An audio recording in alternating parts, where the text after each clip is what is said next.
Welcome, welcome. Oh, we got a show. We have a show, and I put opening monologue to give you a precursor to what is to come. Um, Let me give you the introduction. So, please pardon me. I'm reading my transcript. I made one up because I said I want to be as professional this time around. I think I want to do something that's going to be in a news anchorish style. I think I want to present something that's going to give us more insight and just the way that we want to hear it, right? I think there's nothing wrong with liking to watch the news. I don't think there's nothing wrong with getting information from somewhere. I think we just want truthful information, or at least somebody who cares to do the research and connect with us the way we understand, right? And you got to make it relatable while also being informative. So with that being said, let me turn my eyes to my iPad so I can read this transcript for you. But I would like to thank you and everyone for tuning in. This is the Black Politics Show.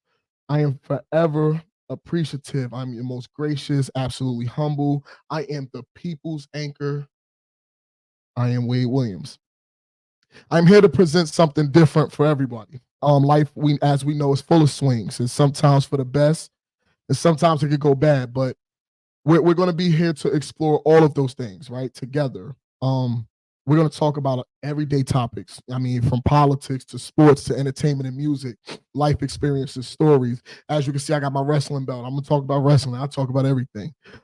But the purpose of this journey will be to bridge a lot of gaps, bridge a lot of cultural gaps, bridge a lot of things that I think get separated due to misconceptions, due to what's popular, what's not, what's hot, who rock, whatever. It's just those things that we can bridge together as a culture. And I think once you start understanding everything that's happening, right, and stop picking sides, because I think we all do that. We pick sides, right? So sometimes because we chose a side, we won't like the people over there just because of what they like, but they may be the best people in the world. So I want to acknowledge that this show is inspired by many ideas from other creators in the past. It is inspired by many shows we have currently. But most importantly, this show is my way of building a foundation for something in the future. This is a new standard of present information, but we gotta be honest, right? Anybody is capable of spreading information, but can they stand on it, right? Can they find a way to entertain people while informing them? I'm sweating already, so you know what type of day it's going to be. Um, so while we get to that, I want to say we need all the love, support, foundation, guidance, commitment, therapy, and knowledge to survive in this world. This is by no means me pretending to know more than the next man, but instead, I want to show how to be personable, passionate, honest, transparent, and relatable in a field where we are constantly lied to and blatantly misled in our faces. Um, I think that really goes without saying. A lot of times we hear the term fake news, right? And then even that in itself is fake because that's just a ploy used to diminish maybe the credibility of something that may be harmful to another party, or it could be fake news. And that's the thing. How do you distinguish it? So my goal is to break that down together.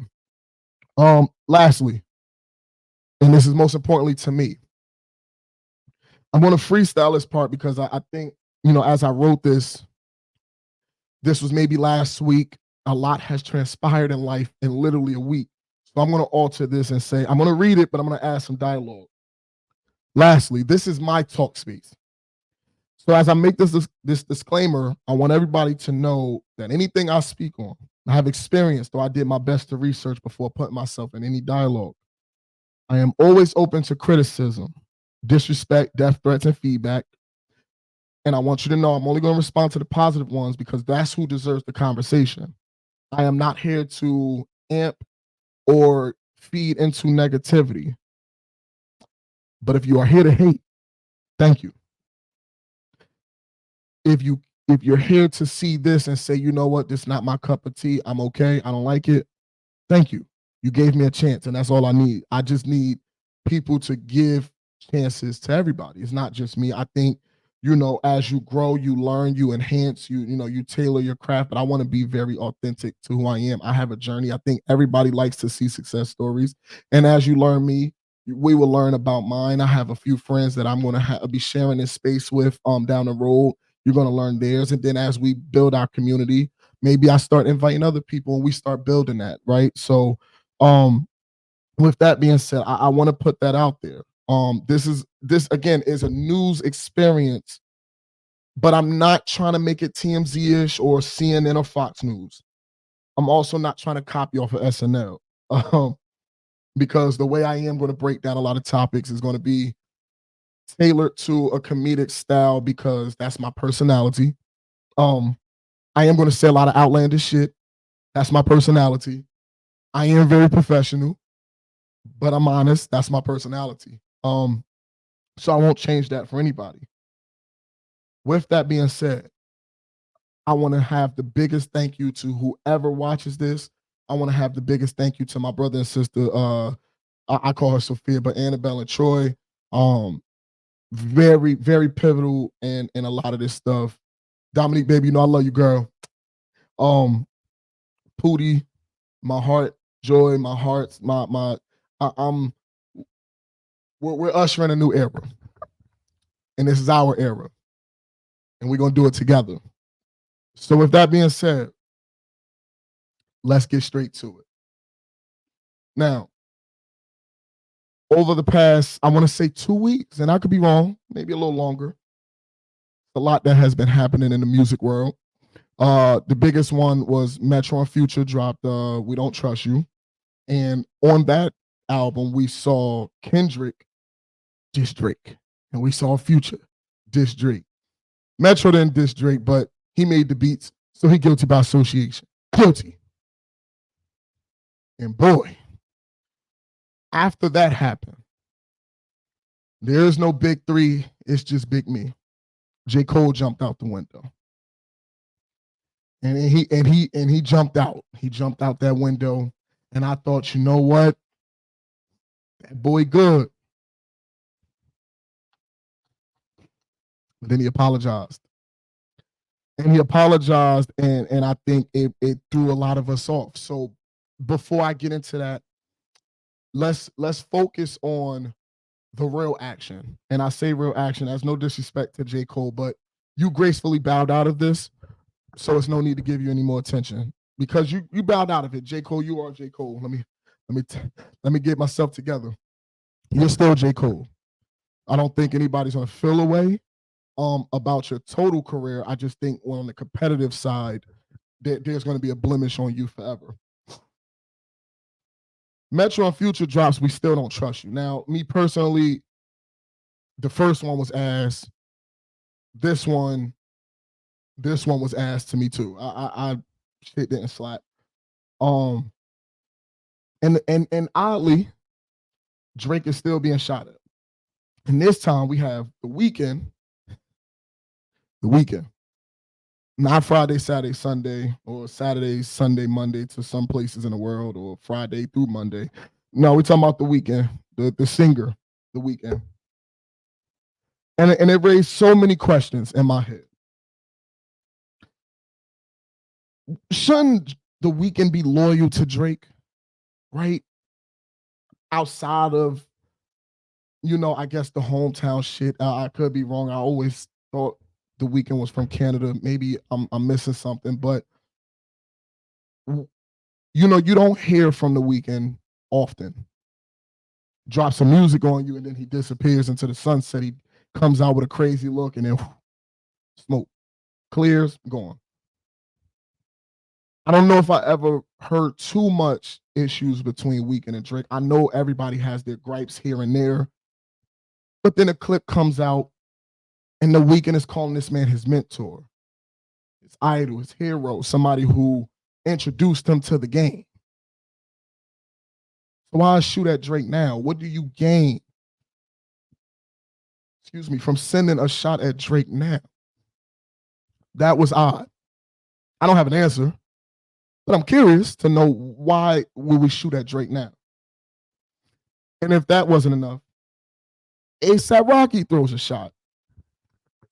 And he seemingly kind of referenced, I guess, the history of Drake and Rihanna, which I'm going to be honest. Don't do that, Rocky. You got your babies. You got the woman. Go sit somewhere and be grateful, because you're ASAP Rocky. Like, you're in a stratosphere. I'm not going to say because of Rihanna, but I think we can kind of agree because of Rihanna. Because ASAP gang had their wave when he was Pretty Flocko and all that shit. Like, that was a wave. That definitely was a wave for a lot of people. A lot of people was calling themselves Pretty Flocko, all that stuff. But I think times have changed, right? And you got married, you have kids, and mind you, this is to one of the biggest stars in the world. And she don't even drop music, and she's still considered one of the greatest, right? So that's just something I think you don't need to input yourself into. No need. You got the kids out of her.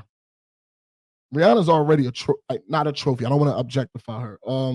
She's already something to be proud of. Like, even if somebody says something negative with me, with her in my corner, I don't give a fuck. I don't give a fuck. I don't. Bitch, you see I wake up. Did you wake up in the morning next to Rihanna? Nigga. Did she let you come between her thighs? Nigga. Did she say, I don't want to just have one kid with you, but I want to have two? Nigga. So you gotta help me understand this shit. You gotta help me understand. I promise you, I ain't bringing up Dominique old boyfriends. I don't give a fuck. I don't care about her baby father. I don't care about none of that. You know why? Because I got her now. So again, that's my way of thinking. If there is another perspective, trust me, I love to hear it. I'm not being combative. I just kind of don't understand the need to interject yourself in this situation. So I asked myself, was it clout? You know what? After just having that put out there the way I did, I think I'm going to say it was for clout, because what other reason would you have, even though you don't need the clout because you're with Rihanna? So again, I could be wrong. And I don't think it was necessary for him to take those shots. I think that's clear. I do want to know, is there prior bad history there? Because I don't remember. I honestly don't ever remember Drake taking shots. But somebody on Twitter did say Drake does a lot of subtle diss to Rihanna, right? He always kind of throwing some shady shit. So maybe Flocko feel like, hey, man, that's my wife, that's my children's mother. Shit, I'm a rapper, so what's up? And if that is the reason, I apologize. I respect that. Get that nigga. But oh, the leader of the light skin army, the leader of the lighter brigade, of the Canadians. He responded. I want to put my opinion out here. I am biased, not because I'm not gonna say I'm a big Drake fan. I'm not gonna say that. I don't think I'm a big Drake fan. Not lie like a motherfucker. Hov is my favorite artist. Then Weezy. Then Jada. And then Drake. I probably would have to go Drake. But it's just one of them things where you can't deny greatness. You cannot deny someone who is talented in a way where you can overlook kind of the ghostwriting stuff and not overlook it as far as credibility, because no, that tarnishes your credibility, but artistically. Because if you're going to put him in a bracket of artistic, right, or artists, then you have to look at the Michael Jacksons. You have to look at the Prince of the world. You have to look at these people who are getting hits written for them and they perform them. Do you know why? I'm a great writer. I don't think I can rap. I know somebody who has the voice to do it. So it probably sounds better for them. It'd probably be a hit for them and not for me, type of thing. So when I give this opinion, understand that I'm coming from a space where I feel like Drake might have got it. And I want to start with saying he cooked them niggas. He cooked them niggas. He stood in a circle like a gangster. He said, who gonna swing first? K-Dot popped him. And everybody jumped on him. Nigga. Stomping his ass out. Some nigga hit him with an elbow. Nah. You know, nigga got up. My turn. Nah, bitch, motherfucker. Put a nigga in a headlock, nookie his ass, bitch. Brush all the lint and fucking dandruff out your hair. I just broke a sweat doing that. Holla if you hear me. All I'm saying is Drake cooked them niggas. It felt like 20 versus 1. And this is why I'm giving him the W with this. Nigga, if your diss track can diss multiple niggas in one track, and you don't need to drop multiple ones, and it's better than the multiple ones that are aimed at you, you won, nigga. Your round one is on you. So that prompted me to think, what is Drake's rap beef record? And we got to really think about it. So we got Common, we got Joe Budden, we got Hove, right? We got T Lanes. Do we go? We'll give him Kendrick now. Trying to think, and Pusha T, right? I'm pretty sure there's more, but let's just go with those, like the pivotal ones that we know he was really like. I know there was others. I mean, there was others. Obviously, you got like the Chris Brown shit, but I mean like people who was giving him back and forth. Pause. No Diddy, and I actually was the first one to say that. Just want to put that out there. Well, actually, Sophia introduced me to it, me and Troy, and then we was using that early last year, but it's okay. They let a Philly nigga named Quilly trademark it. It's just dick riding. I'm looking at Drake rap beef record. All I'm saying is, you can argue he definitely cooked Common. He definitely cooked Common. You can't convince me he didn't cook Common. He cooked Common. I want to say it's different with Joe Budden because y'all don't give Joe Budden a chance because he's not on the same plateau. So you're going to say Drake won that. So if obviously in rap beef, the results are determined by obviously the listeners. So you got to give the consensus to Drake, right? So that puts Drake to me at 2-0. I'm going to say the Tory Lanez thing, underwater, under the bridge type of thing. You know, I don't know if I'm going to count that. You get the Pusha T. Now he's 2-1. You get with Hove, him and Hove just trade barbs. They don't really go full nucleus. I mean, you know, you get the shots, you know. But it's I don't know if I could consider that a back and forth. Now, I did miss one big one. Kanye. He ain't beat Kanye. But I don't know if Kanye beat him. So let's say it's 2-1-1. Well, now you got K-Dot. So here's the thing. Let's look at the whole track itself, right? As you heard the track, did you feel the track was worth the wait? My opinion, yes. And I have a odd reason, but I think for me, this is what kind of made it. It was like a trampoline moment. See, when J. Cole dropped his diss, right?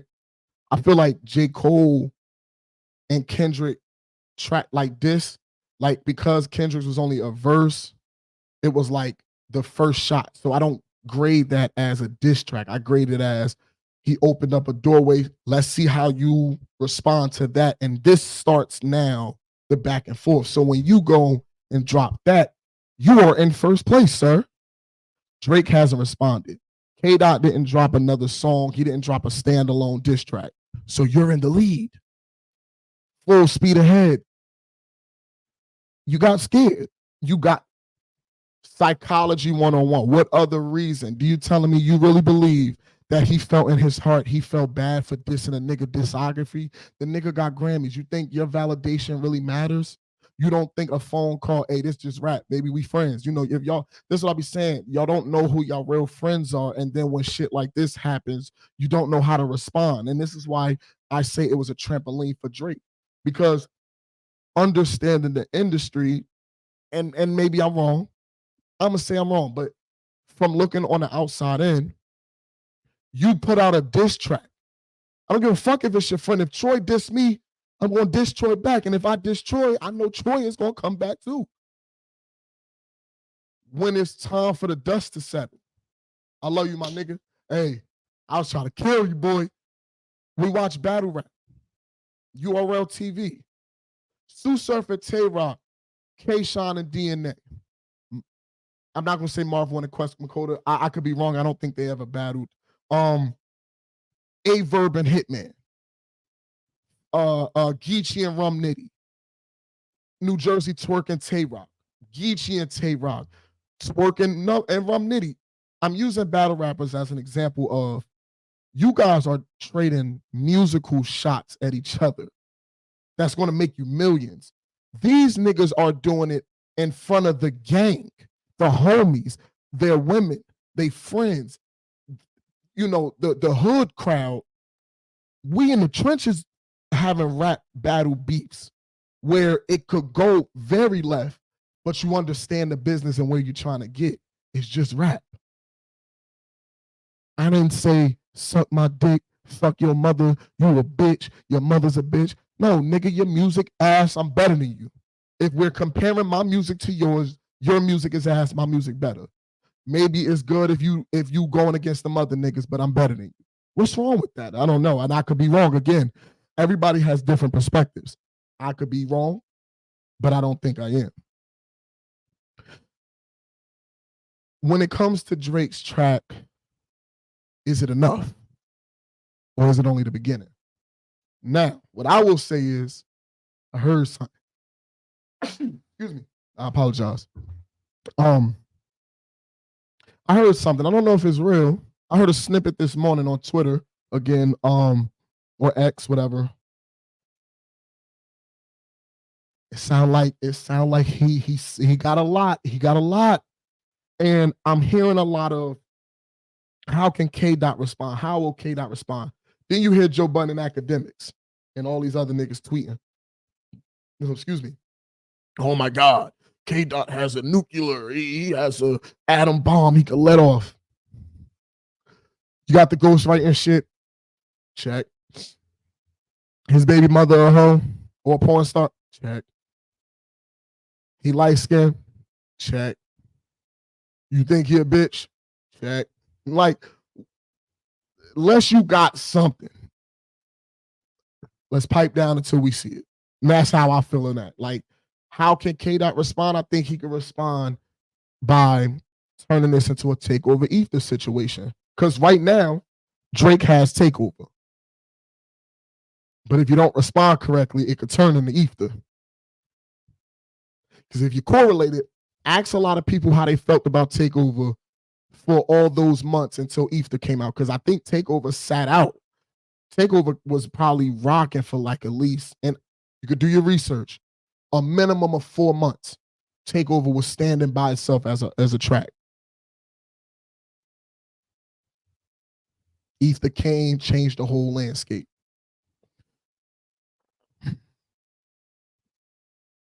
Metro should just focus on making drums, but how will Future respond? I don't want Future to respond. Future's not a rapper to me. He's a nigga that makes a lot of sounds, a lot of noise. He makes a lot of melodic rap noise, and it sounds great because it's Future. Love Future. This ain't for Future though. This ain't for Future. This is for the people who are lyrically trying to tear some shit up. It's one of those. Your boy Rick Ross though, Ricky Rose. Now, before we get into Rick Ross, that dynamic is so fucking crazy to me because when I think of Rick Ross hits though, you do, unfortunately, a lot of it is always with Drake. Unfortunately, you just got to be honest. It is. And I think for a long time, like, in some manner, Rick Ross has always been connected to Drake from in the beginning. Ashton Martin music, all that shit. Like, you know, it's a lot of songs, Diced Pineapples, like that you could look at with Drake and Ross and say, hey, them boys right there, they can make music together. So I am confused at why the dynamic changed. Obviously, Drake took the shot with the something about I cuff you like Officer Ricky or something like that, or you're an officer like Ricky, some shit. But I don't know why. I don't know where that came from.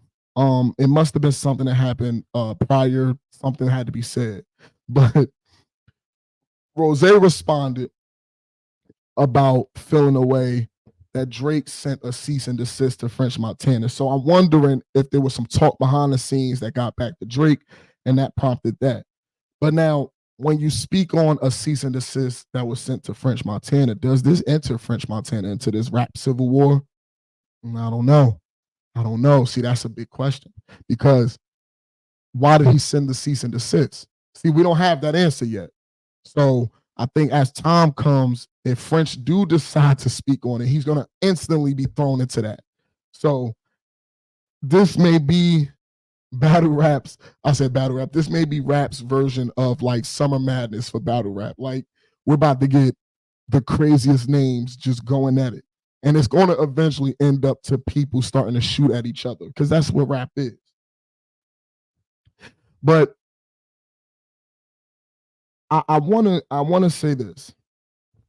Given the shit that has happened with everybody else and the way J. Cole bowed out,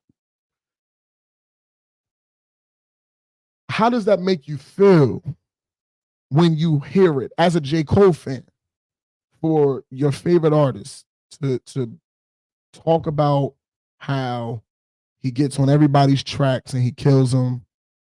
He made a video with I think this was in Middle Child, and he had niggas, he had the mantle of niggas' heads. Excuse me, he had like you know how like they have the deer shit hanging above the fireplace. He had, you know, it looked like to be Young Thug 21, and I couldn't think who else up there, but he had them hanging up on the wall like of rappers he bodied, you know, on their tracks.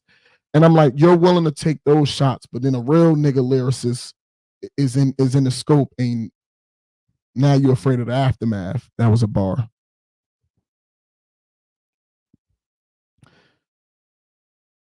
I don't think a diss should make you feel guilty if you were shot at, regardless of who it comes from. So I would love to know, how does the J. Cole fans really feel? And what's next for J. Cole? How do you recover from this? I saw a theory from Mickey Fax, and it made a lot of sense. J. Cole is advertising this album called The Fall Off, and it seems to be advertised as his final album, right? It seemed to be advertised as the retirement album. So if that is the case, is these excuse me, are these marketing steps being used to promote the album, right? Because when you think of somebody falling off, well, that would be one of the ways, right, that you would say, oh, this person fell off. Because now he don't even want to. So what if that's what it was? I mean, the way that he did it was swift. It was kind of like, I mean, they already removed the diss track 7 minute drill from every streaming site. So I mean, might delete later. He kept the album up, but I guess he meant that track only. So I would love to see how he bounced back from this. I want to make this clear. I think his album's gonna be immaculate. He's still J. Cole. I think this album is actually gonna get the attention that he know it's gonna get because of what he did for sure. I think the marketing behind that is genius. But the essence of who you are, I don't like that. I can't respect it, and I don't feel comfortable with the idea that you could put somebody at a pedestal and they could say, "Oh, I'm a killer and I'm this and I get into this and I could, you know, I'm the best rapper lyrically and all that," and then you have your opportunity, you just let it go into the dust. We will see. In other news, Meek Mill, he at it again, boy. That Philly nigga's a menace. Twitter Fingers is back on Twitter doing his thing. WrestleMania weekend, him, Winnie Harlow, Drewski, Lil Baby. It was some superstars in the building at WrestleMania 40. During the match, Cody Rhodes puts The Rock through the table. Your guy Meek Mill decides to moan while The Rock is on the ground, and Cody Rhodes has his arm across his chest like he rock bottomed The Rock through the table. And you know, like they both fell through the table. So Cody's kind of like laying on him a little bit because they, you know, they hurt. Meek Mill, get up. Uh, get up. Uh. And when that nigga had dreams, he ain't been nothing but a nightmare since. And speaking of nightmares, what the fuck is going on with Diddy? I'm astonished at how you get billions of dollars and can be so fucking stupid, and yet all these smart people out here that deserve shit just 100,000 can't even get that. You have the world in your hands, and you want to be freaky man. Okay, cool.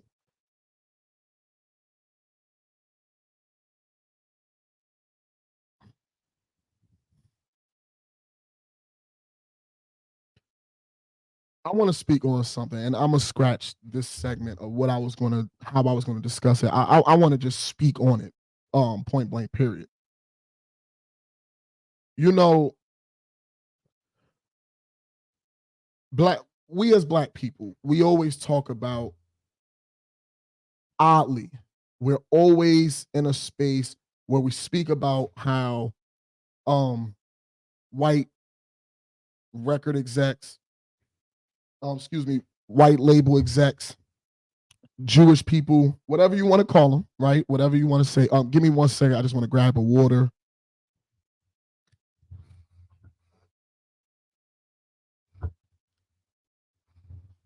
Let me first apologize. It is a little hot in here. I had to redecorate some things. I might actually just end up putting it in the room, but I didn't like how it sounded. And you can honestly hear the AC blowing, and I thought that was unprofessional. But please keep supporting me. The longer I do this the right way, hopefully I can move into an AC studio. um, but back to the topic, right? We always speak on what everybody do wrong to us until it's us. And I feel like we don't want to believe it when we're a part of the, when we're being, I guess, accused of stuff, or there's allegations created, or you may feel like somebody's trying to take this person down or set them up for failure, or go after their money and greed. But let's be honest, people are humans. Fuck the color shit. People are humans, and humans are a wild card to society. We are. Animals can't predict us. That's why they haven't taken over the world. Humans are built to advance in ways that's so unique that a lot of times you get caught up in this feeling of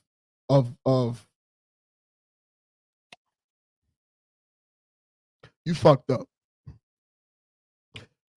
You get complacent with trying to you want to make yourself look like this black mafia leader. You want to look like you're a mobster. You want to look gangster. You want to have this aesthetic that you throw the coolest parties, the secret society shit. You want to flaunt that you're different.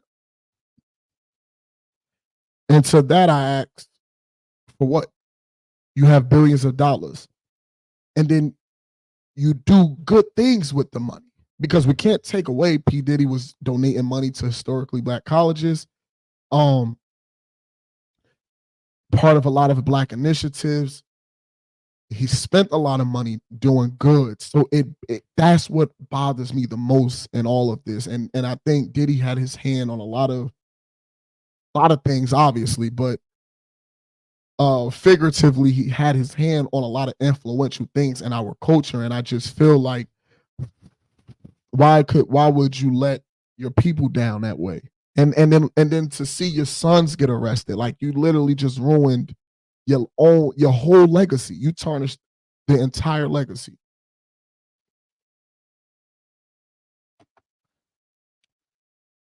You don't want my theory, but I'm gonna give you one.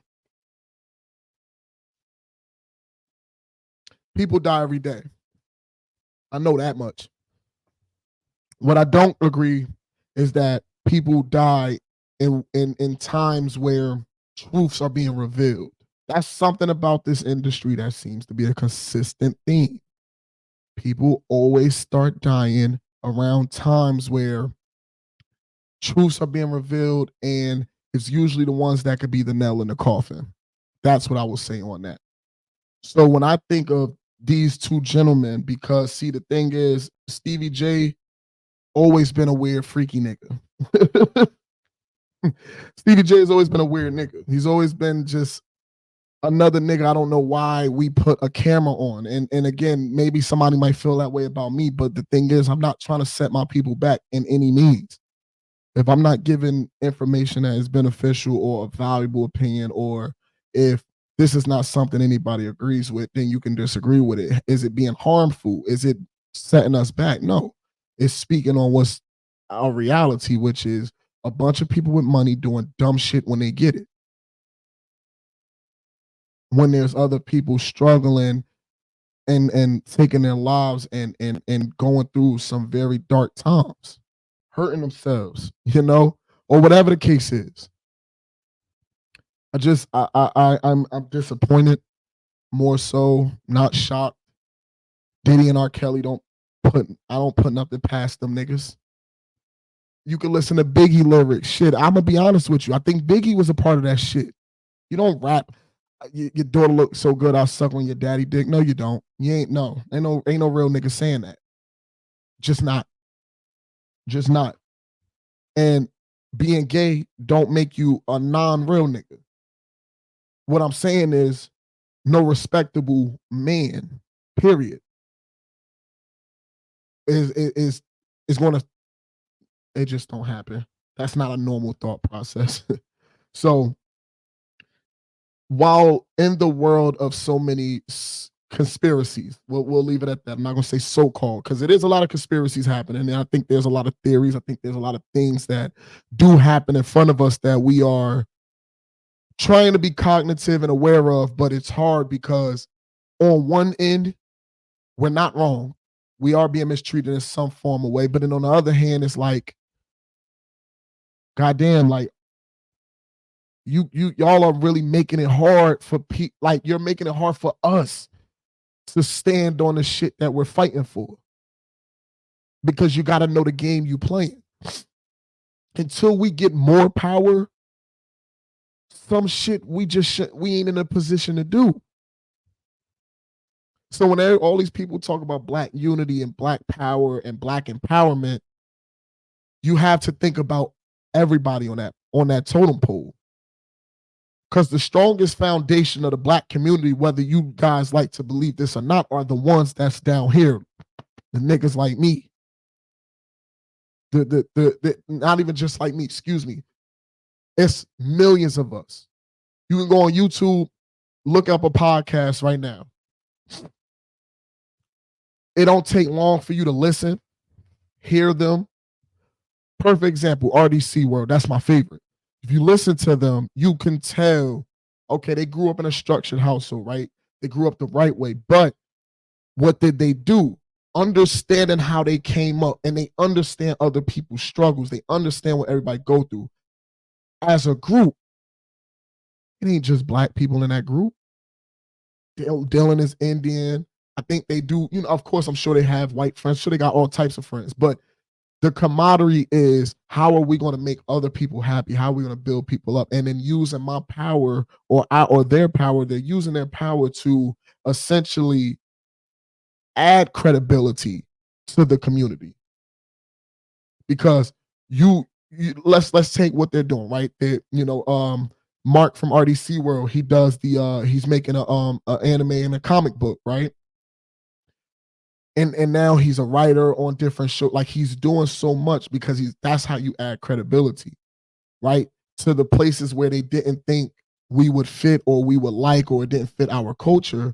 It's now a part of our culture, or they have somehow, included our culture. So to have that representation, it's what you do with it.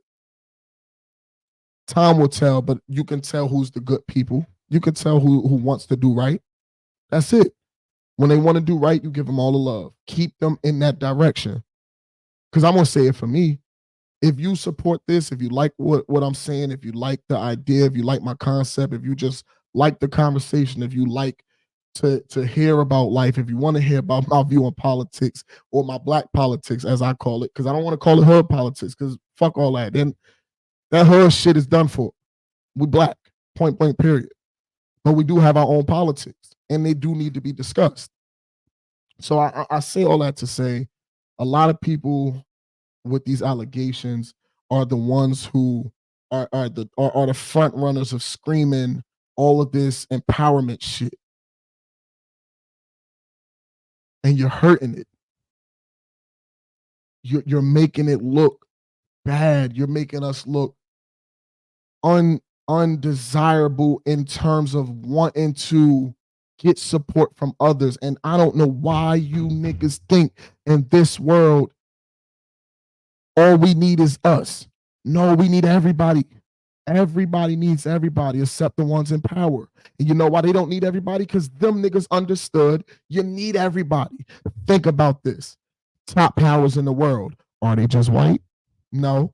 Africans, Indians, white, Asian, Pacific Islanders, anything, don't let this idea, that it's whites versus blacks versus Spanish. No, the fuck it ain't.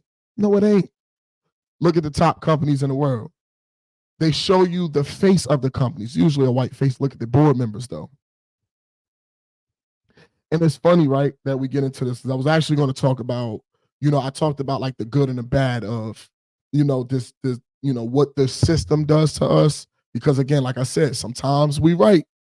They be fucking with us. We're never going to take that away. But we do need accountability. We do. So before I get into the YSL trial,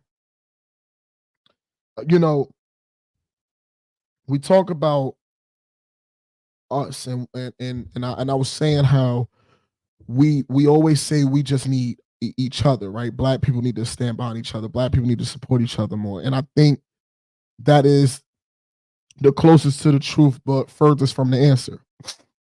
Because while we do need to support each other, we have become a shell of who our ancestors were, myself included.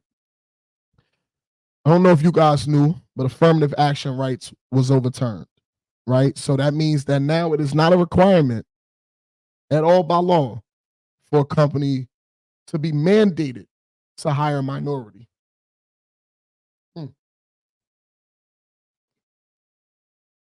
I'm going to say it again because this one is important.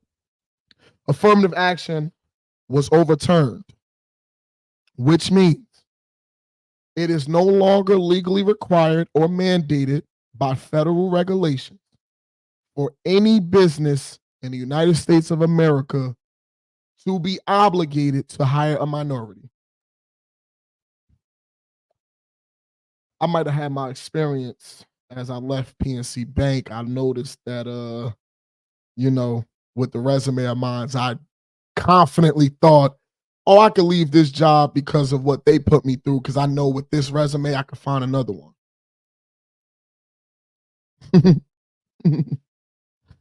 What wasn't a problem before is definitely a problem now. Not only has affirmative action rights been overturned, but now you have Black history being banned from classrooms in many states of the country. That's a problem for me.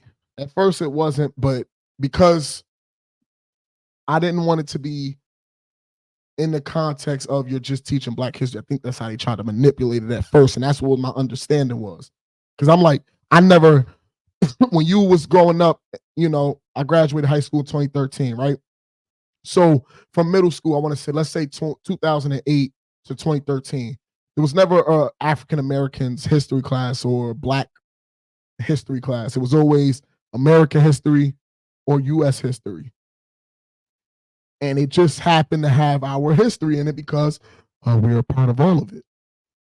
So to try to, not going to say whitewash it, but we don't call a spade a spade. That's what you're trying to do. You're trying to turn it into something where you don't feel guilty about it.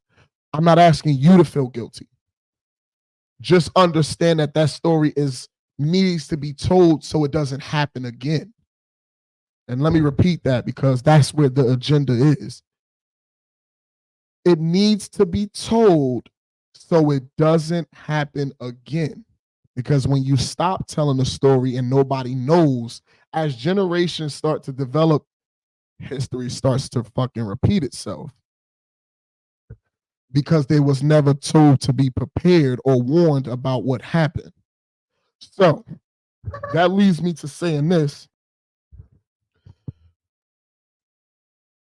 What are we going to do for our children? How are we going to uplift them? How are we going to point them in the right direction? What solutions, what suggestions do we have out there? I think there's plenty of suggestions. I think there's plenty of solutions. I think there's plenty of guidance. Do we take them? 9 times out of 10, we probably don't. Okay, cool. We all have our ways of wanting to protect our children through experiences or through what we see. The thing is, we have to really start tightening up and just being as honest and truthful and supportive, because trying to do this life stuff on your own, it doesn't always play out how you want it to, you know. And as somebody who has no parents or no family, um you do stuff like this to try to connect with anybody who can relate to you, and hoping that, there is some correlation or parallel to what our backstories is. So hey, as much as I need to learn, I can learn from how you move, you can learn from me, and then we try to correct each other that way. But sometimes everybody's not blessed with the luxury of finding that. So another purpose for the show was that right there. Um, and to educate and to try to find answers, because I don't have the answers. See, that's the thing. I'm not going to be like CNN. Black people need to just start supporting all businesses. No, you don't, because not all businesses are truthful practices, especially most of our black ones, and that's just being honest. We've thrown the concept, excuse me, we've thrown away the concept that education is necessary to a foundation of building a business that can substantiate your legacy, right? Because I feel like a lot of people got talent. Oh my God! Listen, I'm from North New Jersey. I lived in Irvington for a third of my life. I've been in Jersey much, maybe 90% of my life. There is a lot of people with talent. My boy Rel, he do clothes, Hype Wave brand. Uh, Sophia make candles, and you got people who just are talented, and they're talented in a way where they're doing it because they know this is something that can take them to where they want to go, or this is a stepping stone, or this is a passion. But then you have others who don't put in that same dedication, but they have the talent. So they don't try to adjust to being a business owner or being the business model that they have to be. And then you look up and you go on Twitter and you go on social media and you see all of these talks about how black people treat each other the worst when they own businesses or their practices, or they're so unprofessional. Why is that? And why is it always emphasized when we do it? Because there's so many other white, Spanish, any other things. I'm pretty sure they all feel the same about each other, or we all feel the same way about everybody, right? So, what are we doing to help those businesses? Are we just complaining about it? Because again, this goes back to the unity and the empowerment.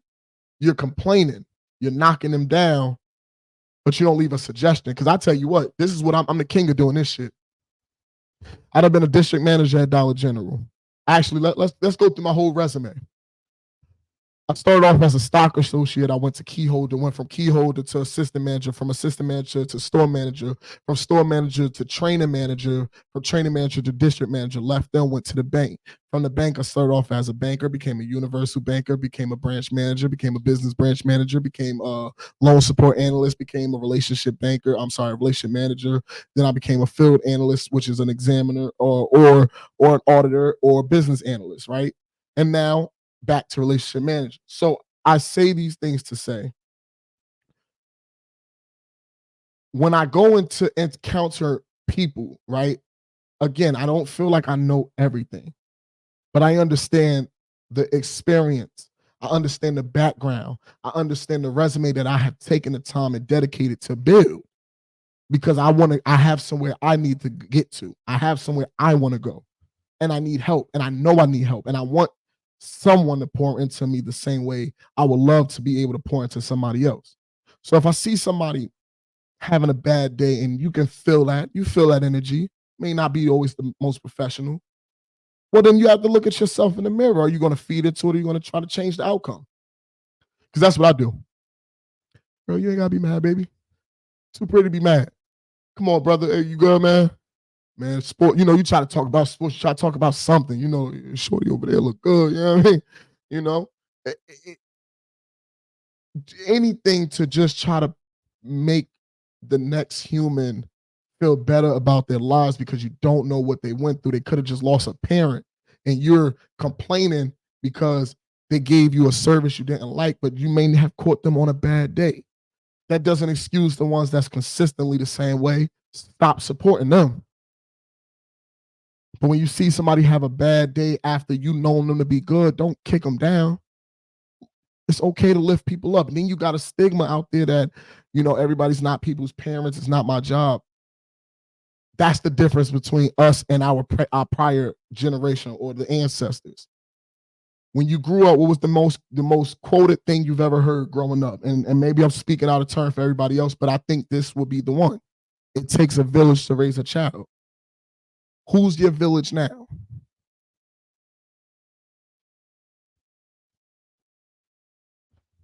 Today, the YSL trial enters day 60.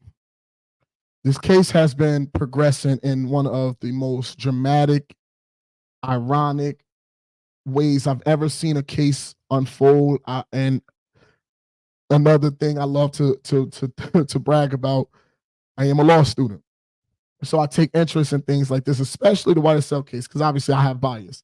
So I don't input too much of my feelings into it because I know I'm going to speak on the defense side, although I want to be a defense attorney because I do believe there's a lot of knowledge we're not taught. We don't know how to protect ourselves in situations like this. And when you don't know better and you feel pressured and you're in a small room and people are telling you, hey, all you got to do is say this and we're going to let you go home and see your kids. If you don't, you're going for life. It's not true. It's not how the law system works. But if you don't know it, as soon as you sign your life away, that's you giving up your right to attest to that. So I say that to say a lot of that has happened in this case. They preyed on the weak and they got them. The biggest thing is Atlanta's DA office has spent a lot of time focusing on old crimes. With the old crimes, they're trying to basically utilize the fact that all of these crimes that were committed were not only just under YSL's tutelage, but on the act of the Bloods. And then on top of that, they want to make it seem like organized crime where this person was told to do this, everything was intended, these were all power moves. The problem is that won't stand for RICO because with Young Thug, there's a lot of testimonies that has happened that will clearly show you if he is the leader, he don't get the respect as a leader. And if he is the leader, it's only because of the money or that he grew up with them, but they never put him in a position to be that guy. He just became the most successful. And then when you look at it from that, then you have to look at who's the fucking DA, Fannie Willis. And motherfucking Adriana Love. Boy, I tell you, the most corrupt prosecutor office in the country right now, Georgia's DA. You can look that up, and that's all I'm going to say, because I tell you what, you come for me, baby. I'm with all that. Walter D.K. Murphy is on the stand, and he's facing cross-examination today. It actually started on Friday, but this judge, man, he's horrible. He Glanville, whatever his name is, he's an asshole, and he is one of those type of judges where he clearly understands where his check comes from, so he's trying his best to help them, but he's getting frustrated by the way the state is not prepared, and they're trying to talk themselves into hopefully getting to the point that he is the leader of this massive organization. Because as of right now, for 60 days, I can almost guarantee you not one juror is going to vote guilty for Rico. Guilty for maybe committing crimes that he's already been tried for, sure, but he already been tried and already served time. See, that's the thing. When you watch people try to manipulate a system, thank God these are people with money, because you get to watch these things, and thank God we have YouTube. See, these be the brighter sides of social media. Shout out to Thugger Daily, if you at Thugger Daily on X or Twitter. He does very good at not even very good. He does immaculately at keeping up with all of the updates. He has literally own personal life, still finds a way to just go through. And I mean, these some days it could be 6 hours, 8 hours. Some days you get 3 because Judge Glanville, he just wants to go play with his service dog or himself in the back. I don't know. Or probably one of the DA see that. So, a lot of this case has just been bullshit. Half days. Oh, we're going to go on a 10-minute break. Then they're going for an hour. Like, this is just literally playing with this man's life, which is why I have no respect for the prosecutors or the judge. Because when you talk about fair trial, if this man is guilty, make that motherfucker guilty. No, we ain't taking no breaks. You're speaking on the fact that you're trying this man for so many murders and drugs and extortion and kidnapping. You're trying him for the biggest crime listed. But if you look at the structure of this trial, how could you not consciously think they don't have nothing? This judge ain't even taking the state serious. They take breaks. Listen, if the state was kicking Brian Steele, well, let me tell you something. If they was kicking Mr. Brian Steele's ass, and that man, that's a bad, hey, let me tell you something. That's a cold ass lawyer right there. If you're ever in trouble, Mr. Steele is the one.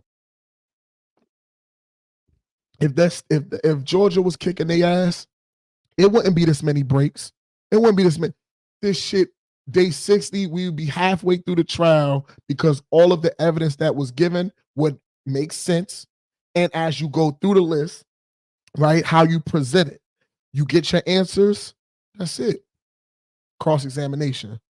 It wouldn't be a need to try to sneak in other shit, or you finally get this witness on the stand and now they turning on you, or they're not answering the questions the way you had them structured to do in the plea agreement, because again, you're trying to get them to say something that may not have happened to enhance what you're charging. There's another way they could have went about this. I won't share that because one, this may never get to them, and two, fuck I'm helping them for. Some of these things don't make sense, right? Like, some of these things I feel like are just another way of examples trying to be made to us that when they want you, they got you. And if you hear that, you always hear that a lot, like even with the Diddy stuff, right? When they did the raid, and you hear that a lot. Oh, if the feds come, that mean they got something, or you was guaranteed. No, it's not. It's not always guaranteed. Sue Surf, Jersey, Newark. He got arrested on RICO because of what somebody else said. It was because of what somebody else said that opened the door for them to even do the research. Now, what I will say is they jump in when they think they got what they want, not when they have enough. Because sometimes they may see, oh, he just had a conversation about a murder. That's all we need, and they go. They ain't waiting because they don't want to wait for you to commit too many crimes. They want to try to catch you on at least one that they know they can utilize for whatever charge they're about to drop on your head top. And sometimes when you're trying to make somebody out to be a certain position, then you have to think about every aspect of how the crime was committed, the communication that was used, the people that took, that were involved, the purpose. It's a lot of that stuff that happens. And I don't think that we knew how those things were supposed to play out because we're not taught it. You don't really ever hear, I don't think I've ever encountered the term RICO in school outside of taking extra elective courses, right? But you don't hear about big lockups or things like that in our history classes. So of course, a lot of times people are getting into situations they don't know how to get themselves out of. That don't take away from accountability, nigga. Hold yourself accountable. You don't need to do crimes to be gangster. I promise. So that's all I want to say about that. But I do want to give this advice to our people. You don't need to be afraid to say you need help. And even if no one wants to help, nobody could never say you didn't ask. Effort is the most important thing you can ever have in a situation where you're feeling hopeless, you're feeling helpless, you're feeling lost, you're feeling down on yourself, you're feeling like you don't have no other avenues. Effort. And I say this with so much passion, conviction, and sincerity in my voice because I've spent for a lot of months unemployed. I watched a father. I was diagnosed with type 1 diabetes. It led to heart complications. My brother died of a heart issue. So instead of the embrace or the love or the support that I thought I was going to get, because I was so hurt by so many other things, I separate myself. Sometimes I pull away. Sometimes I can't reach out because, I don't have the energy mentally. I'm just not here. And I thought that if there was anybody that understand that, it'd be family. Boy, was I wrong. And not only did they not understand it, but my father proceeded to send me a text saying he don't want any parts of my life because he can't handle the fact that I don't speak to him every day. He said that in June. It's now April 15th. My sisters are the same way. One of them got married, I believe, yesterday, the day before. Congratulations to you. I wish you many years of happiness, health, wealth, and true love because I know you guys, none of you got it. And I know that you never had a father, but you had our big brother. So hopefully this man treats you the way that you want to be treated, the way that you need to be treated. And he's there to protect you and to pour into a foundation together, not separately. I want to get to a point of utilizing this brand because, I talk about the black politics. And what I mean by black politics is the dynamics in our homes, right? And I talk about the way that when I say black politics, I'm thinking of the way that we treat each other, the way that we are as a people, because I think our politics comes down to being realistic with what's happening in the world. And it goes down to gangs. We have great people in position. Like that's our spectrum. And in that spectrum is so many different things happening that you kind of got to separate it from American politics. Because I mean, American politics don't really think about us or include us anyway. So we might as well have our own, like we had Wall Street. So I say that to say, black politics isn't always negative. I mean, it's a lot going on in the world, but it don't make it focused on drama,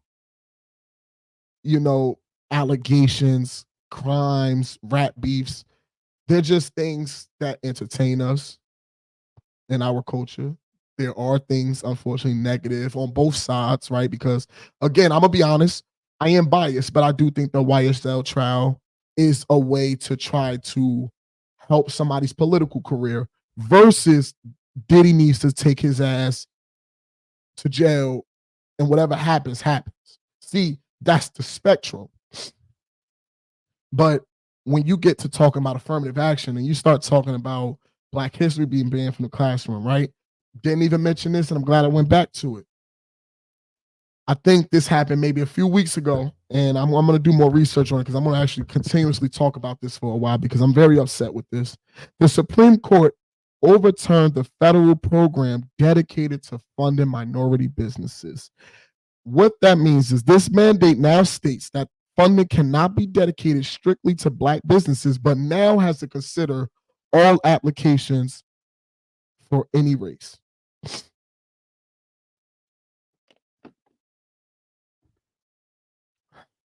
The problem with this is not the color. It's the government structure that's the problem. There's plenty of ways everybody gets their funding. And I do believe that a lot of times, I don't believe, I know, I've worked in finance. I know. I could watch somebody with a 650 credit score get denied. Black, Spanish, if it's minority, you're leaning towards the declining.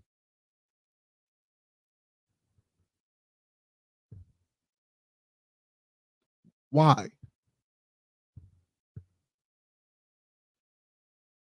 When you think of how African Americans, and this is why I say there's more to things that happens in this world that's not explained. And because the truth is manipulated so much, we believe what we hear because we don't know where to look.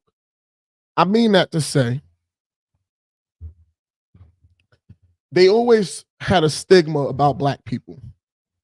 We spend money on frivolous things. We like all the name brand shit. If you want to get a nigga to spend his money, you just put gold in his face and that nigga throw his life savings away. That's was a quote from Lord, and I apologize. I'm going to find that. It was from an old video clip I saw, and it was basically a study of the how the black race looks at wealth and how we carry ourselves with wealth. Made a lot of people jealous. That's why Black Wall Street is no longer here, unfortunately. You give out so much to these people already.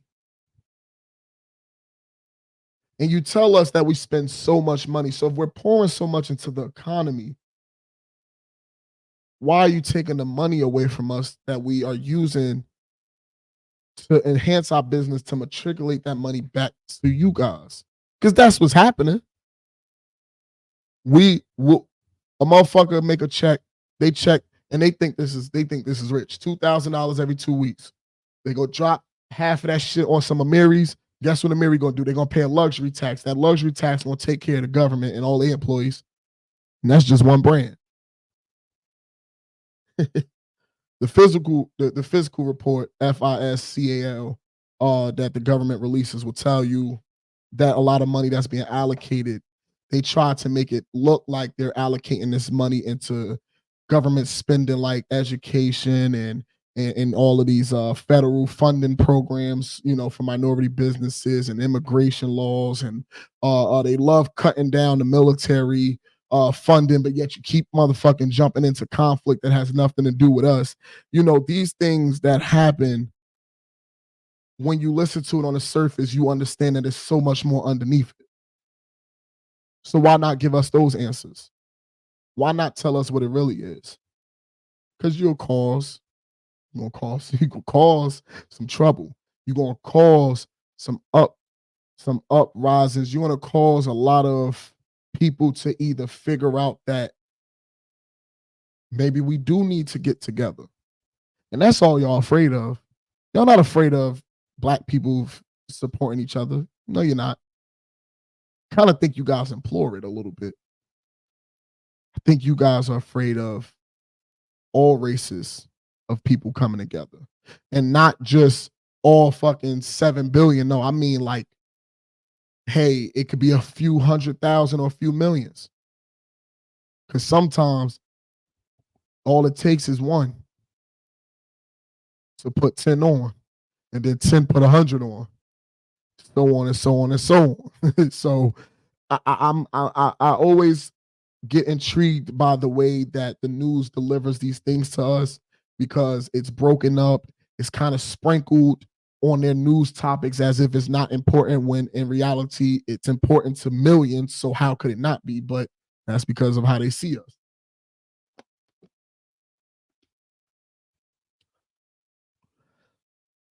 You can't make this stuff up to stay alive.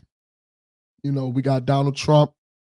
I believe I saw that he is now officially the Republican National Convention, or the RNC's presidential candidate. Now, I was going to tell you how I felt about this. I am not going to get into how I feel about Donald Trump, because I don't think a lot of people's ready to have that conversation, especially about my political standings.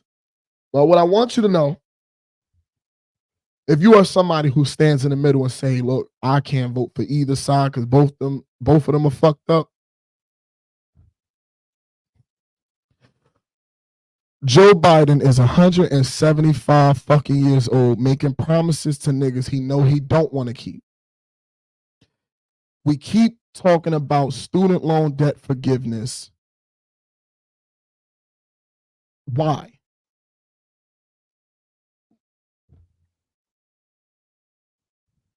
He gave you 4 years of promising that he was going to cancel student loan debt, right? Listen to this shit. He gave you 4 years of campaigning about student loan debt. Most of us voted that nigga in because we ain't niggas was, all right, the other side kind of wilding. But we kind of voted you in because niggas had hope. Look, you don't want to know what I own in student loans because damn near I've been in every damn degree program, I bounced around to different schools, and I finished here, don't finish there. Listen, but I pay a lot of taxes. The nigga was making my payments on my student loans, right? You know how happy I was to hear that it could be forgiven? Ooh. And I ain't no voter. You miss me with all that my vote count shit. Eat a dick. No, it don't.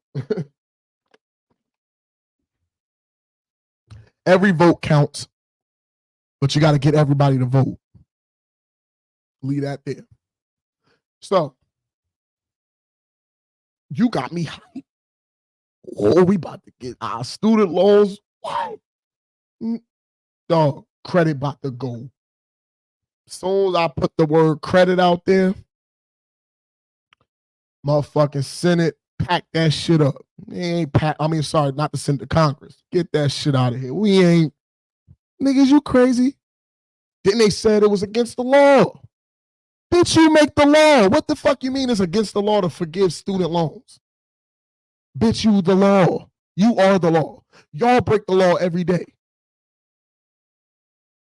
There's a country with free healthcare, and I promise you, if you tell them, if you say that as like a how come we don't have it, a racist white person automatically spawns like saying fucking Bloody Mary in the mirror, and guess what that bitch ass nigga gonna say? Then why don't you go there? These are the same people that say they hate niggas all day but refuse to go back to Europe. Because this country is just so amazing.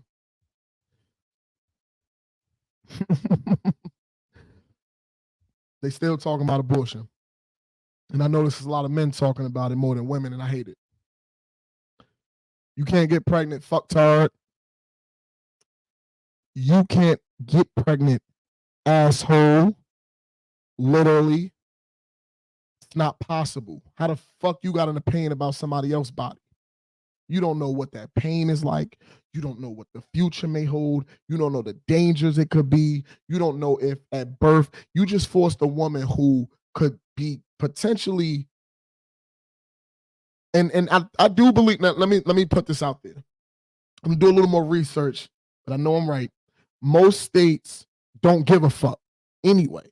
There are some that have fought for the premise of, well, at least allow them to do so if they've been raped or such and such. Again, to the states that have people that are too, in situations where they can't at all and they're just stuck. Imagine being stuck with a child and later down that pregnancy, you hear if you have this baby, it's gonna kill you.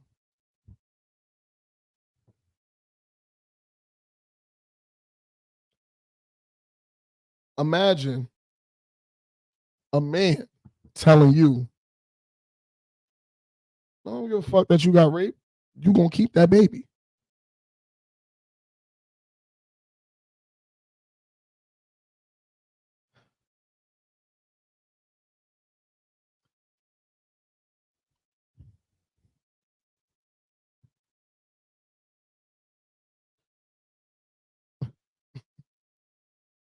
I don't understand what's happening, and it happens right in our face. You think about population control, and I kind of feel like, looking at abortion, and then I think I always go back to hearing about, the census count and how, the Caucasian race is declining, and eventually blacks and Mexicans will be the majority, white people will be the minority. Get you some pussy,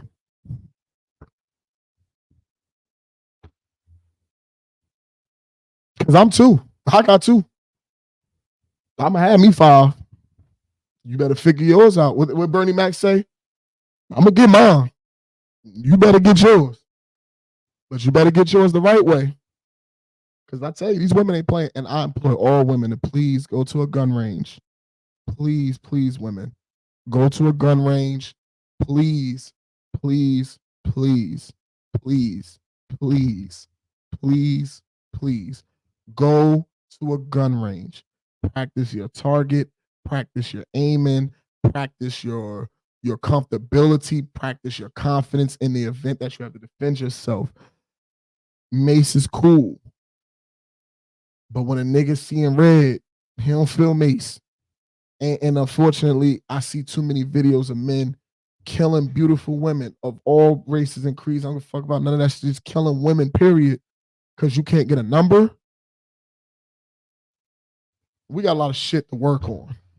Because I tell you what, we focused on so many countries and the wars that they got going on. We really need to start announcing war on our motherfucking selves. And that leads to this. They're dropping a movie called Civil War. And then I think one of the taglines is it's happening sooner than later. I said, damn, they still throwing them shits right in your face, and people just go, you just right over everybody's head. I don't know if you guys knew, last week and over the weekend, Iran and Israel, it got real. The tensions was thickening. Two German guard dogs looking at you from behind a fence. It was real.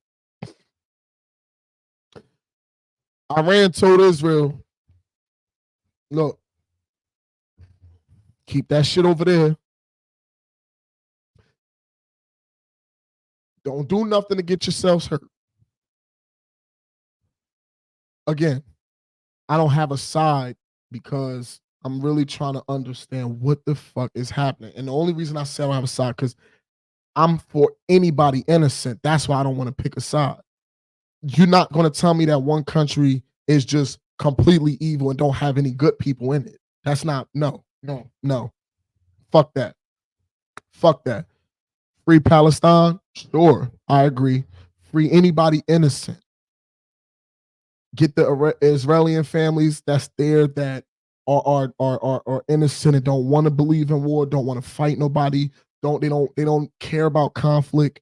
They probably got friends from Iran or that's Iranian. They probably have friends that's Palestinian. They don't want to get into none of this conflict. I pray for them. I pray for the Palestinians who are just senselessly being murdered for no apparent reason.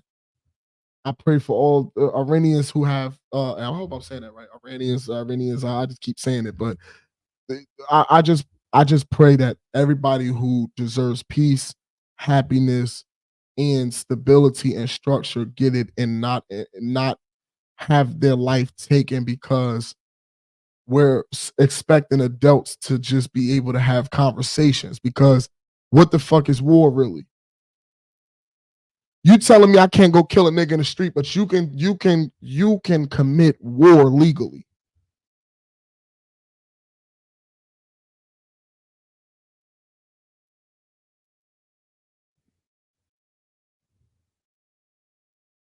Your boy Joe Biden, somebody in the media said, tensions with Israeli and Iran is picking up. Iran, I think the prime minister or one of the ambassadors said that they were planning to retaliate on Israel, and it was pretty imminent at that point. and they said, "What Joe Biden or President Biden, what would you say to Iran about their retaliation effort?" And he said, "Don't."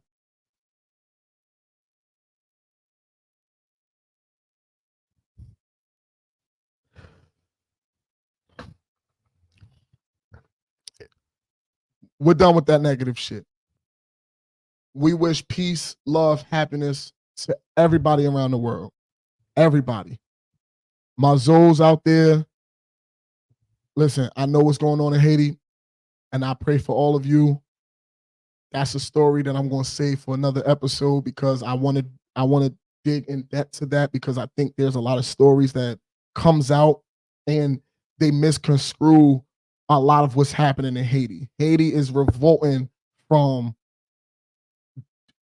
centuries of countless just what is the word I'm looking for? Just fraudulent governing and a lot of conspiracies. Just it's just a lot going on there, and I think they've had enough, and that's what happens when you have enough, and it makes me concerned because when you look at the entire world, why are we the only ones left that hasn't gotten to that point?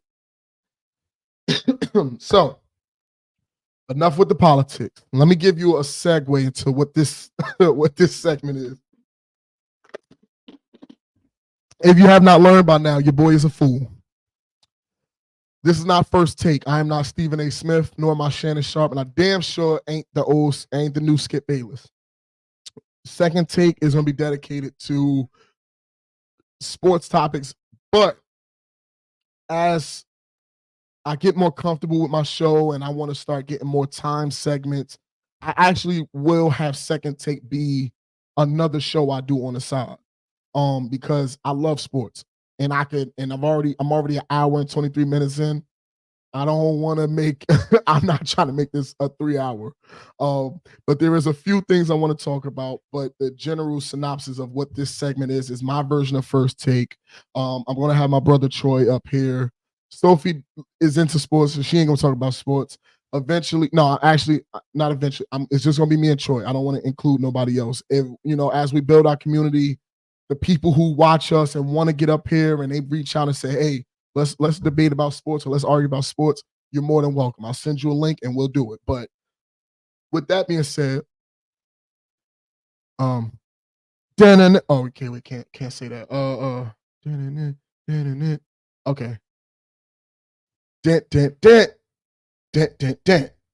Welcome to second take. That's my that's the theme song.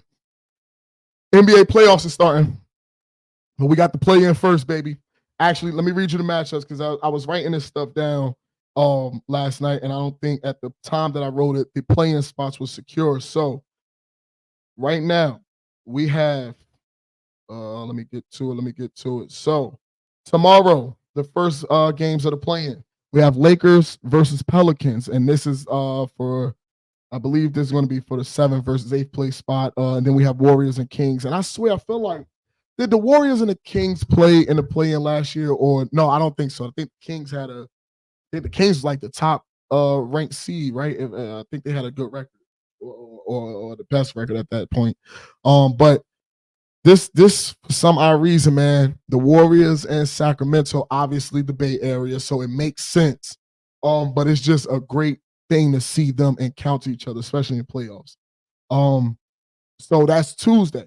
Wednesday, April 17th, we have Heat versus 76ers. We have Hawks versus the Bulls. I think I want to say by the next episode, the play-in the play-in will be concluded. I am maybe not. Friday looks to be for the AFC. So I will have the results of Tuesday and Wednesday games, but I won't have the results of Friday. But the next episode after that, I will have those results. I don't know who you guys are excited for, but I just want to speak on a few teams, not all. I really want to see the Pelicans beat the Lakers. I love Bron. Bron is averaging in 21 or 22 years, whatever he's been in this league, 21, 25 fucking points a game minimum every year. If that ain't GOAT shit, I don't want to hear about Jeffrey. Mm-mm. I don't want to hear about Irvin. Mm-mm. I want to hear about Steph. I don't want to hear about a nigga that y'all swear out scored 100 points and not a nigga even seen this nigga do a layup in gray. So, Bron is the GOAT. Zion. Let me.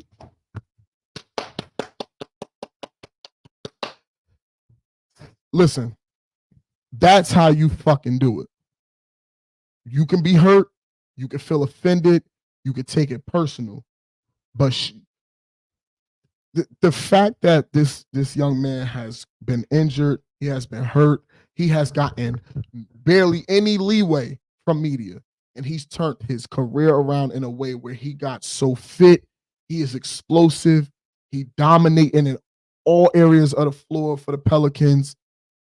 We now may have to argue who was the bigger impact, AD or Zion. Obviously, we haven't seen them get to a conference finals. We haven't seen them get to a finals. So that will be the deciding factor if Zion can do it. But let's be honest, Bron is out of here. When everybody gets to their peak at the top of that mountain, it will be Shea, Chet, Wemby, Ant, Ja, Zion. Obviously, Jason Tatum will be their new vet. When Jaylen Brown, because they'll be like the 1-2 punch. Luka, right? And you have obviously the Joker. You got Jalen Brunson is a dog. Whoa. DeJounte Murray. You have a lot of people who can become the new all-stars, the new consistent all-stars, the new dominant players, the new franchise players. They're being primed for that, believe it or not. You may not see it now because they still are in this element where we know how the league is playing out. We know, not saying it's politics, but you understand the way the structure is. And you see more teams are starting to creep in. The Thunder finished in the West with the number 1 seed, right? We haven't seen that since I vaguely remember. I think OKC pulled it out when they had Westbrook, KD, and James Harden. I have to really do some research. I don't know if they ever finished at 1, because usually if it wasn't the Lakers, you might have like I'm trying to think, the Spurs obviously too. So I mean, I got to do the research, but they finished 1. So I mean, perfect seeding. Makes me question though, what do you do if you're the Lakers or the Pelicans or the Warriors or the Kings, right? Because unfortunately, you two are going to run into OKC and the Nuggets. And if you think like me, you think that may be a guaranteed L in the first round. I don't want to think like that. I want to play game by game, because you never know what could happen. God forbid. I don't want any injuries, because I would love to see them be able to fulfill their conquest. Everybody, I want everybody to play through their dreams. I don't want something to derail it from them or them feel cheated out of it because of, obviously an injury sidelined them. But man, we in for some storyline. We in for some storyline games, because we literally got the Clippers and the Mavs, and we know how that go. That's a rivalry game. I think, the two dirty players are not there anymore. I believe it was what was his name with the dreads? Damn, can't think of their names, but they was always, there was a video that was just actually out about it. What happens every time Luka play against them? But Luka was cooking their ass, so it didn't really matter. So I think that's gonna be good. But man, that Suns and Timberwolves game. Now I understand I'm a KD guy, but Ant is my new favorite player, no debate. Ant has it. In the words of Dusty Rhodes, you got it, baby. You got it, and you're talented. You're talented, and you got it, and you couldn't buy it. because it's already yours. And you couldn't sell it because you're going to have more. So I say that to say Ant is 101. And I think what we thought John Morant was going to go, what would have headed towards without all the stuff behind it, Ant now has that mantle. I do think his biggest threat to that probably come in the face. Scratch that. I think his biggest threat to that is the development of Shai Gilgeous-Alexander. That boy is a dog. Dog. Him and Ant, man, that's going to be a great rivalry. That's going to be a great-ass rivalry. I love Ant and John Morant rivalry because when Ja come back, don't think the Grizzlies are done for. I just think that I pray that Ja can really get past, all of the stuff that has happened. No need to speak on it. I just think that the problem is people act like people don't make mistakes. You're going to make mistakes. The thing is controlling it and containing it and not letting it happen again and again and again and again. That's where you need to start putting the microscope on. When somebody make a mistake, you support them in a way to try to prevent it from happening again. You don't say, oh, well, he just made a mistake and then throw him back in the wolves. No, that's not beneficial to him. So I say that to say, yo, I don't know if y'all niggas excited. I'm excited. I want to say I got shit, man. I'm gonna go with Timberwolves, and I'm gonna be honest. I got Timberwolves winning in 7, and because they win in 7 is what may cost them round 2. I do think no matter how this series plays out, it's going to impact the next round. So if you're the Suns or if you're the Timberwolves, this is literally like that. This could be a conference finals. Or it could be, how like we used to get the Warriors and the Clippers in the second round, but it felt like a conference finals, and then they played in the conference finals, and you saw exactly what we thought would happen if they played until one person got hurt, and it changed the whole dynamic in the outcome. I feel like that's how this series is going to go. And if I'm the Timberwolves, fuck it, I'm crashing out. Cause we ain't been them niggas since Kevin Garnett and them, man. I'm on your ass. I'm that. If I'm Ant and they're not just Ant, not just point out Ant. Please pardon my lack of knowledge of the other Timberwolves players. But if I'm Ant, I know y'all dogs, and I know y'all get up there. These niggas can't beat us. Niggas can't fuck with us. You got to tell yourself whatever you need to tell yourself, obviously, because we know who's on the Suns. But that don't take away from the skill level that the Timberwolves possess, and they can compete. We ain't going to act like the Suns is unbeatable. Them niggas ain't unbeatable. Yes, by name they have the better talent. But when you young, you hungry, you got a dog for a leader, sometimes that shit mattered more than anything. Magic and Cavaliers is set. I am very proud of Paolo Banchero. Just like another dog. I think he is exactly the pick that Orlando needed. I just think if they want to get further, it's time to get somebody else around him that can at least average, because right now he's averaging 22 points, right? If you can get somebody on the Magic to maybe average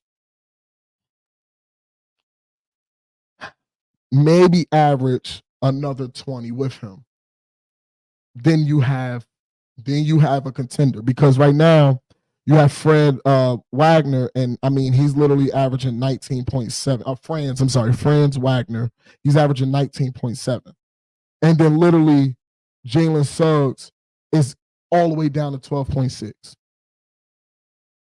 So I don't know if that's too helpful to what the long-term plan is, because again, when you're in the East seems weak until you get. I need people to stop saying the East is weak, because you run into a team like the goddamn Celtics, the Heat, the Bucks, the Knicks, even the 76ers when healthy. That ain't light. That ain't light. The West is dominant. I could never explain why the West is so dominant, but I don't feel like the East is chump change. Because look at the Knicks was cooking. The Knicks was cooking. Milwaukee. I think Magic and Cavs will be a good series. I'm not going to talk about the Bucks right now. I'm saving that for last towards the end of this segment because I don't even want to do it. I don't want to do it. I don't want to do it. Oh, that team kills. Back on topic. Magic and Cavs. It's only a 1-game difference between them, literally. And when you look at roster, I mean, for the Magic, like I said, Paolo, he has what 22.9, 22.7. You got Donovan Mitchell who's averaging 26.6, right? So then you got Darius Garland who's averaging 18. Then you got is this Jared Allen? Jared Allen, he's averaging 16, right? So you literally have look, and then the next person, I think there's Evan Mobley. He averaging 15.7. Then they have who is this guy? I think he's come off the bench. Is it Karis Levert? He's averaging 14. And Max Struss is averaging 12.2. So when you're looking at it from the analytical side, you would think the Cavs, but I honestly think, how do you stop Paolo? In the paint, you don't. Boy can shoot. He can. Donovan Mitchell's a dog, though. Straight dog. So I'm gonna let that be by ear. I want to see how the first 2 games go. Because that's gonna tell you. If a team goes up 2-0, you can kind of be a little more confident. Obviously, we've seen teams come back from some crazy shit. But when it's the first round, because we see, I mean, again, first 2 games will tell me what I need to know. Because at least I can see your adjustments. If you go down 2-0, then the third game is like, all right, you need to win it. If you win it, then I lean into it. You win the second, okay, cool, now it's 2-2. But if you go 3-1, I don't give a fuck about none of what history say. I got you losing. So we'll see. And then we got Pacers and the Bucks.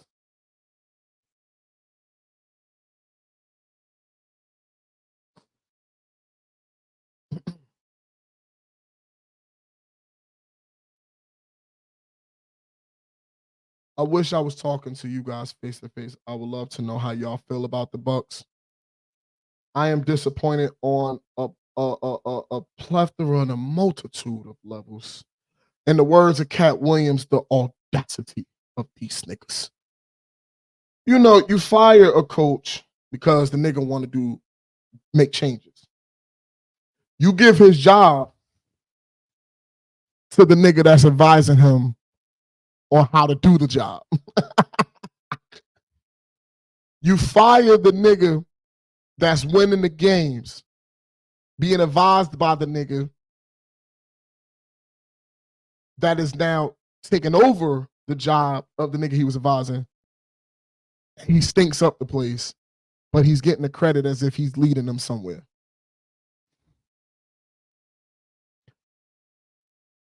Only because of Damian Lillard and Giannis and Chris Middleton. They're players, all of their players. Even Thanasis, even though I don't know why. Never mind. I say this to say, statistically, the Bucks gonna beat the dog shit out of the Pacers. Your boy Giannis averages 42.2 points a game against the Pacers. If you don't believe me, here you go. I'm sorry. Can you see it? Terrible ass. Might be my phone, but regardless. God damn. Yeah, you see it. Y'all see it. 42 points, that's a lot. That's a lot to average on a team. So you know, I love Tyrese Halliburton. I do. He's a big Cody Rhodes guy like myself. But and he's running with the tagline "Finish your story." So I like that. I like that a lot. I don't know. I really feel like this is one of those years for Damian Lillard where he has to step up in a way to prove that he is not somebody who can't get over the hump. And I just want him to experience a conference finals and an experience of finals because I think we haven't seen the best that Damian Lillard can give us yet. And that shit sounds crazy to say, but you don't know like the way he is, he's clearly an all-star. Obviously, he's clearly a superstar talent. Them type of niggas get different in the finals, in the conference finals, right? Like y'all saw what James Harden was doing to the Warriors. So I say that to say what you think Dame would do in that situation, especially never being able to taste that experience. Oh shit. Put my money on the Bucks. I got the Bucks winning 4-2. I really want to go. I'm gonna say 4-1. I'm gonna say 4. I love Tyrese, but he got a lot to learn as far as just getting over that because there's so many threats right now. Bucks, then the Knicks, then the Celtics. It's tough. It's tough. And we still can't rule out the Heat. So it's tough. I'm gonna save this topic for last because it's a lot I wanted to get into, but again, that's gonna go into the second show that I do. The NFL draft is coming. I would like to know who do you guys think is in the best spot to not only become a potential contender in the season, but actually be a playoff team and an effective playoff team, right? Also would like to know who do you feel won the offseason moves and who would possibly fall off due to the lack of offseason moves, and what team will fill in the roles of the potential top teams that may not be a top team next season. As we make our early season predictions, I want to wait for the draft to conclude before we indulge far into that. Obviously, we know a couple of the big offseason moves. I think my biggest would be Derrick Henry going to the Ravens. Troy would argue me down that that's not truth. Matter of fact, I want to call Troy because Troy is going to argue with you that is not the case. And I'm telling you, if you have a team that is the number one rushing team, and they're dominating by running the ball with somebody like Derrick Henry, just stop trying to make Lamar throw 50 passes in a game. He don't want to do it. He don't need to do it. Clearly, he can't do it. And I hate to say that. I hate to say that. I've tried to be as positive for everybody, but not saying he can't, but he won't be able to be effective because his talent is spread through from head to toe. The legs is just as great as his arm, maybe better. Just saying. So, you know, utilize people the right way and you'll get those results. But I'm not unfortunately in the Ravens front office. I'm not there during playoff time. I do think this season is going to be tougher because you're now entering an era of the Chiefs dynasty where they're going to want that three-peat and they figure it out every time. So if no team can figure them out, I'm just not confident that they will be able to get over that hump because, okay, you finally make it and then you lose like that. It just mentally throws me, and I can't see where the future leads after something like that. College spring ball is here too. As you can see, a big smile has come over my face. And let me tell you something. Amazing talent all across the board. Ohio State spring ball, Colorado spring ball, Alabama. Oh my God, FSU, Oregon is figuring it out. There's a lot of teams now. What I will say is this: you guys know I'm a Deion Sanders guy.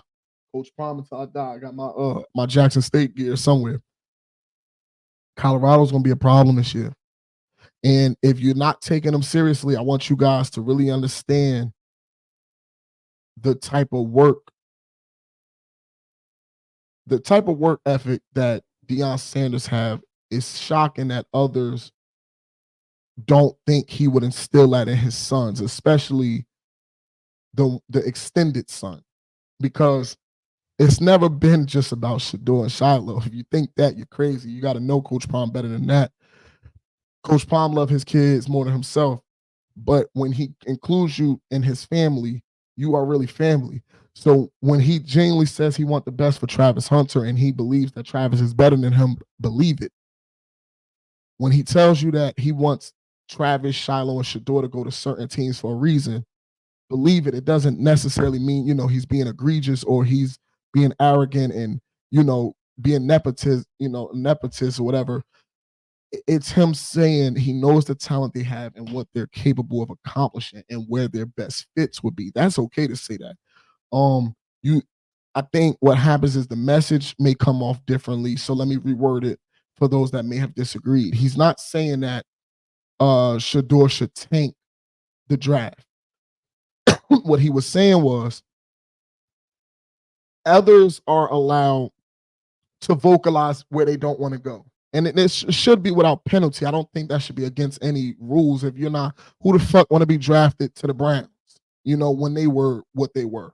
Who would want to be drafted to the Jaguars when they were what they were, or the Colts when they, you know what I mean? Like, you think of certain teams and what happened until they found that one key player and then were able to change it around. Like, you just don't know when that time will come, and you don't even know if you'll be that player, because honestly, you get to the NFL. The difference with college and NFL is college leans on the pacing of how you played in high school, right? Meaning you'll get to college, right? And let's say, obviously it don't matter what your star is, it don't matter what your rating is, if you gonna earn it.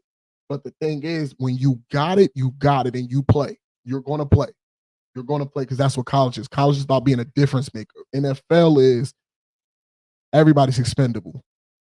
Don't smell yourself. But if you're a generational talent, then that's what you are. And then you're able to control that narrative, but they got to see it. So that's the thing. When you get into a position, you want to be with a team that tries to see it ahead of time. Because if they can see it ahead of time, then they know how to start prepping for your arrival. Whereas you don't want to get to a team and they don't give a fuck about their future. They're not invested in your future. And now at the end of all this shit show, you don't waste the years of development because you were here in an organization that didn't pour into you. So I think with that message, we're going to see a lot of good ass players this year because it's a shakeup, right? You don't have the normal coaches. Well, let's just say what it is. With Nick Saban gone, you feel it. You can feel it already. You can feel that aura of college football being wide open. And I think even with the new Alabama coach, Washington is cool. That ain't Alabama. That ain't Alabama. That ain't nowhere near Bama. And when you're training for the Pac-12 versus the SEC East, and you're talking about being the top team in the country consistently. Even when you lose, you're so dominant that people still fear you. Like, okay, we see a blemish in their armor, but that blemish is this small. Right now, it looked like they are shieldless. They don't have a bad coach, they have a great coach. But the SEC is a different conference. How do you adjust? I looked at spring ball, I said, oh shit, he adjusted. He's adjusting. But of course, people nitpick, they find things, and it do look like it's a different culture than when Nick Saban was there. And I just hope that it correlates to a continuity of dominance because, and I'm going to transition this in a way that I like how I'm about to do this because I want to talk about this. Alabama dominance has ran for so long. It felt like, when Roman Reigns lost to Cody Rhodes, it's like Alabama provided us storylines. They provided us heartbreak. They provided us celebration, adulation. They provided us a team that developed talent like out of this world, though, like just worldly talents, right? One of them I spoke about earlier, Derrick Henry. speaks highly of Nick Saban. Mark and what's his name? Mark Ingram. I'm sorry, Mark Ingram speaks highly of Nick Saban. So I wish them success because the more better teams we have, we're going into now I believe a 16 team playoff. Or did it start with 12 or go to again, more information I have going down the road. But as of right now, with the extended spots now being open, it leaves teams that we felt were left out, like FSU, now gets a chance to play in that game, right? Hopefully, they have a healthy team to substantiate what everybody knew what may be the case if their quarterback played, but we didn't get a chance to see that. I don't know how Oregon bounces back from losing Bo Nix. I mean, that's something, that man has been playing there for 16 years. So, it's tough when you lose a lifelong player like that. Clemson gonna always figure it out. I'm never going against Clemson, and I'm damn sure ain't going against Ohio State. Sleeper pick, Ohio State, and that's just that. But I spoke on dominance, and I spoke on the comparison of Alabama to Roman Reigns, and literally we had 2 back-to-back weekends under the umbrella of TKO Group Holdings. The reviews are in, boys. UFC 300 and WrestleMania 40, and maybe I'm wrong, but I think many would agree. For this to be their first 2 big events for the respective companies that are now together, fucking immaculate. I mean, I'll start with let me start with UFC because WrestleMania, I'm a big WWE guy, obviously. But I love UFC. I love UFC. And I took a lot of notes for everybody.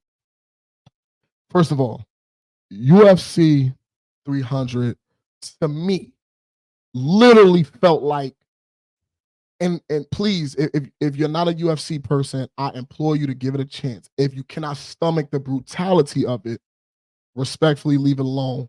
Maybe wrestling is for you. And I will get into why I think wrestling would be for you. UFC 300 WrestleMania 40 was the introduction or the prelude into the new era of TKO. It's the prelude into the introduction of the new UFC era and the new WWE era. And why I say it's new is because what they're attempting is to give you not just more fights, but fights that mean something. See, before, and Dana White is a great don't get it, please don't get it confused. I'll never disrespect Dana White. But you hear it a lot from others, sometimes the purse is not there, or they don't want to take certain fights because it's not going to help their careers. Now it's starting to feel like a lot of fight. It wasn't a bad fight. Not on the prelims card, not on the undercard, not on the prelims card or the main card. Not one bad fight. Holly Holm tapped out to the newcomer and to me, the future face of UFC Women's Division, Kayla Harrison. Kayla Harrison went into that fight 16-1 or 17-1, I believe. But this was her debut in UFC, and I mean, she did it. She did it. She fought like she was dominant, like she was a vet, like she's been on this type of stage. Because again, you're talented. You've won your fights before. You only lost once, but different crowd, different energy, different feel. Holly Holmes is Holly Holmes. Again, this felt like a new generation type of thing. Because again, we remember when Holly Holm beat Ronda Rousey. That's what we said about Holly Holm at that time. Like, oh shit, she just knocked out Ronda Rousey. That kick to the head put Ronda out, and we thought Holly got it. Holly got it. Holly's now, like it's Holly's spot. So to see this again was like another passing of the like now you're like now this is you. Like you better run with this win. So big congratulations on Kayla Harrison. Holly Holmes, you're always gonna be a legend. Like your humility, your humbleness, just the graciousness that you fight with, your amazing representation of women fighting and just fighting. Period. Not even to isolate you as just a woman fighter. You are definitely a great example of how to be a fighter with class. Congratulations again, Kayla Harrison, for your win. Very proud of you. That was amazing. That was amazing. That's how you do it.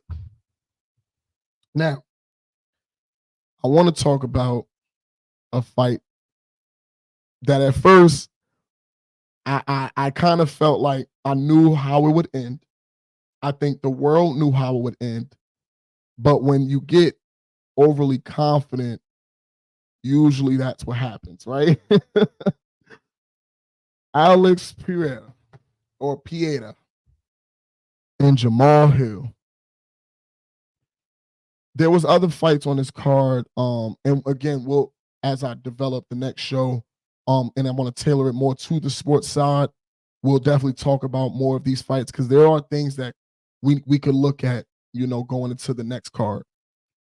Alex Pereira and Jamal Hill, fucking immaculate.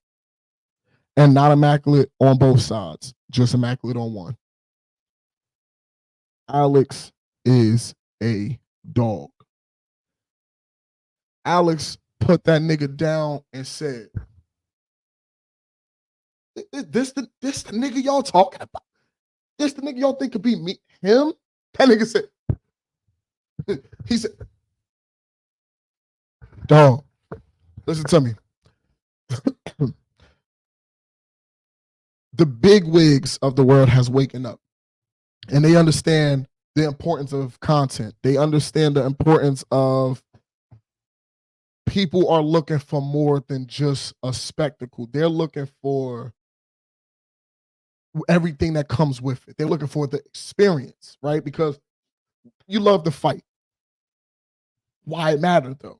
What's the build up? What's the story behind this? Why are they fighting? What okay, you fighting for a title, but are y'all friends? Do you not like this guy? Like, do you respect him? Okay, you respect him. Okay, but what about you should have me feeling like you can beat him? That's Alex Pereira. Like he's one of the lightweight goats, and now he's looking to be a heavyweight champ. So I'm paying attention, because that's a good fight up for John Bone Jones. Is all I'm saying. But all I'm saying again, we're looking for the experience. And I swear, I feel like UFC 300 not only delivered, but they set a plateau for something that they don't have to do at every event because UFC is UFC. They're going to always have events. But they can go give you a punch, give you a couple jabs, then a punch, like just something to build the entrance up. And they are doing an immaculate job of that. That leads me to the final topic of Second Take. Motherfucking WrestleMania 40. Let me tell you something. You talk, you want to talk about stories, nigga?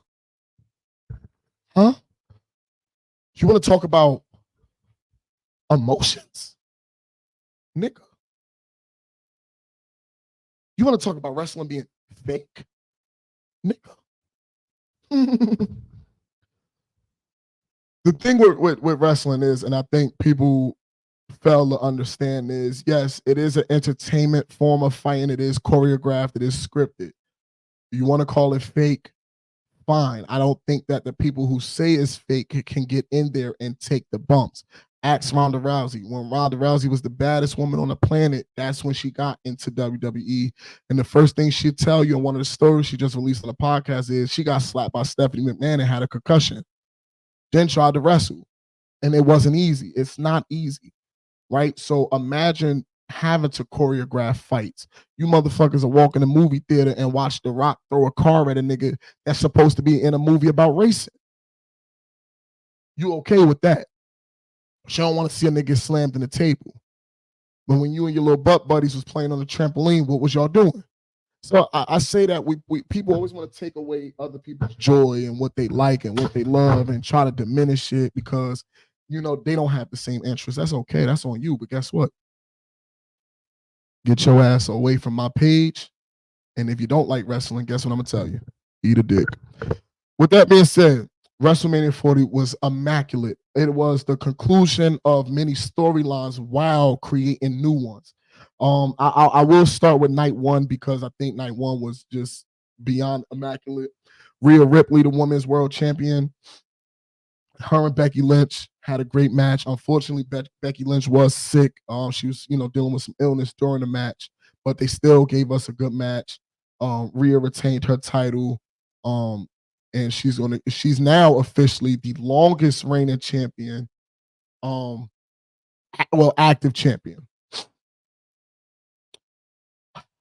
You get to the big three match. I believe there was another match in between that, but I'll just talk about the ones that I think really made an impact to what WrestleMania was trying to accomplish. And let me just pull up the card. I do apologize. I got diabetic brain, so a lot of times my memory is like just stinks some days. Let me see. Give me a second. Okay, so night one. We had Bianca Belair, Naomi, and Jade Cargill versus Damage Control. To those who thought Damage Control was going to win that match, I don't know if y'all pay attention to how the world works, but you guys spend so much time talking about how wrestling is fake.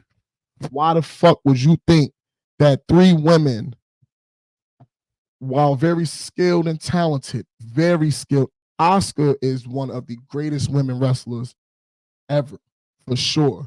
Kiari Sanaa, immaculate. Dakota Kai, immaculate. Like, I'm not taking nothing from the women because they get busy. What I'm saying is aesthetically, when you're looking at it from trying to, because again, WrestleMania is a spectacle. So when you're looking at it from trying to get the world in on it, and you look at the aura, the physique, the mystique, the just the design, the sculpturism that God placed on Jade Cargill and Bianca Belair, and Naomi gonna always be Naomi. That's my girl, man. If Jimmy don't mess up, because they already saying I look like Solo twin brother. I'll put your ass down. But no, like, all respect. I'm joking, no disrespect. But I say that to say, like, these women, they put on for the culture of women, Black people, for Black women, but they put on for women, period. Because to the world that tries to make it a race thing, they got all the friends in the back. Tiffany Stratton loves them. Trust me. Y'all see these segments. Nia Jax, like, they have a camaraderie back there. I don't know why you guys try to tear up WWE and AEW. I fucking hate it. And we're going to get to that on another day. But that match resulted in the big three of Bianca Belair, Naomi, and Jade Cargill winning. I mean, just aesthetically, it was great to see them tagged. And again, when I spoke on creating storylines, that was a storyline created. Now we have Bianca Belair and Jade Cargill on teams, and they're looking to capture the tag team title. So I was very impressed with that decision, and I'm glad they pulled the trigger on it at WrestleMania going forward. We had a tag team ladder match that featured 6 teams. It was for the undisputed WWE Tag Team Championships, but they got split up. So in the ladder match, I mean, it was going good. Tommaso Ciampa and Johnny Gargano, R-Truth and Miz was in the ring. They were about to fight, and then they realized, why are we about to fight? You get a ladder, I get a ladder. It's 2 different belts up here. So once they did that, you knew, okay, they're introducing the idea of splitting the titles right in our face. Perfect. Grayson Waller and Austin Theory captures the SmackDown tag team belts, which I think is an amazing decision. Perfect idea. Amazing idea. And R-Truth and Miz, man, they did it. Awesome Truth did it. They got the Raw tag team titles. I thought it was amazing. I thought it was a great idea. I'm not here to talk down on Jay and Jimmy. I'm just happy that they got to live their dreams. So I'll leave it at that. Sami Zayn and Gunther for the Intercontinental Championship was immaculate. Fucking immaculate. I may be pronouncing the name of the move wrong, but Sammy pulled out I think it was called not a brain buster. I think it's called a buckle buster or some shit where he's on the top, he's on the turn, he's on the top rope, and you gotta flip them and slam their head on the top buckle, but make sure they land correctly. I mean, when he performed that move, which if you know wrestling, you know that was one of his old. That was a move before it was banned by the former CEO and his little party, whatever of freaky people. But that was an indie move that Sammy used to use a lot. So just to see that come back, you knew, oh yeah, I felt it. I knew he was gonna win after that shit. That was clean.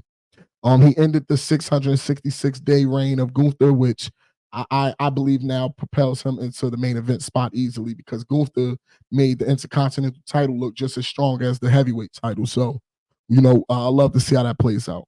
When you get to the night one main event, you have Dwayne The Rock Johnson versus Roman Reigns, the Tribal Chief. Oh, excuse me. I'm sorry. You have Dwayne The Rock Johnson and the Tribal Chief Roman Reigns versus Cody Rhodes and Seth Rollins. I'm thinking ahead. I'm thinking of WrestleMania 41 because I think that's where that goes next year. But again, it's something we'll talk about down the road. But man, so let me say this. I saw a lot of people always like to nitpick the negatives. There was nothing you could really say negative about that match. First of all, Rocky ain't wrestled in God knows how long. He hasn't wrestled in God knows how long. And the fact that he gave us a match of that magnitude for 45 minutes. He even fought Seth Rollins in the crowd. And if you're me and you're a real wrestling fan, then you were happy to see Seth Rollins get that because anybody who knows how Seth Rollins feel about The Rock. So for the fact that he got that opportunity to finally face somebody he looked up to like that, I love that. I love that moment. I love that he got that.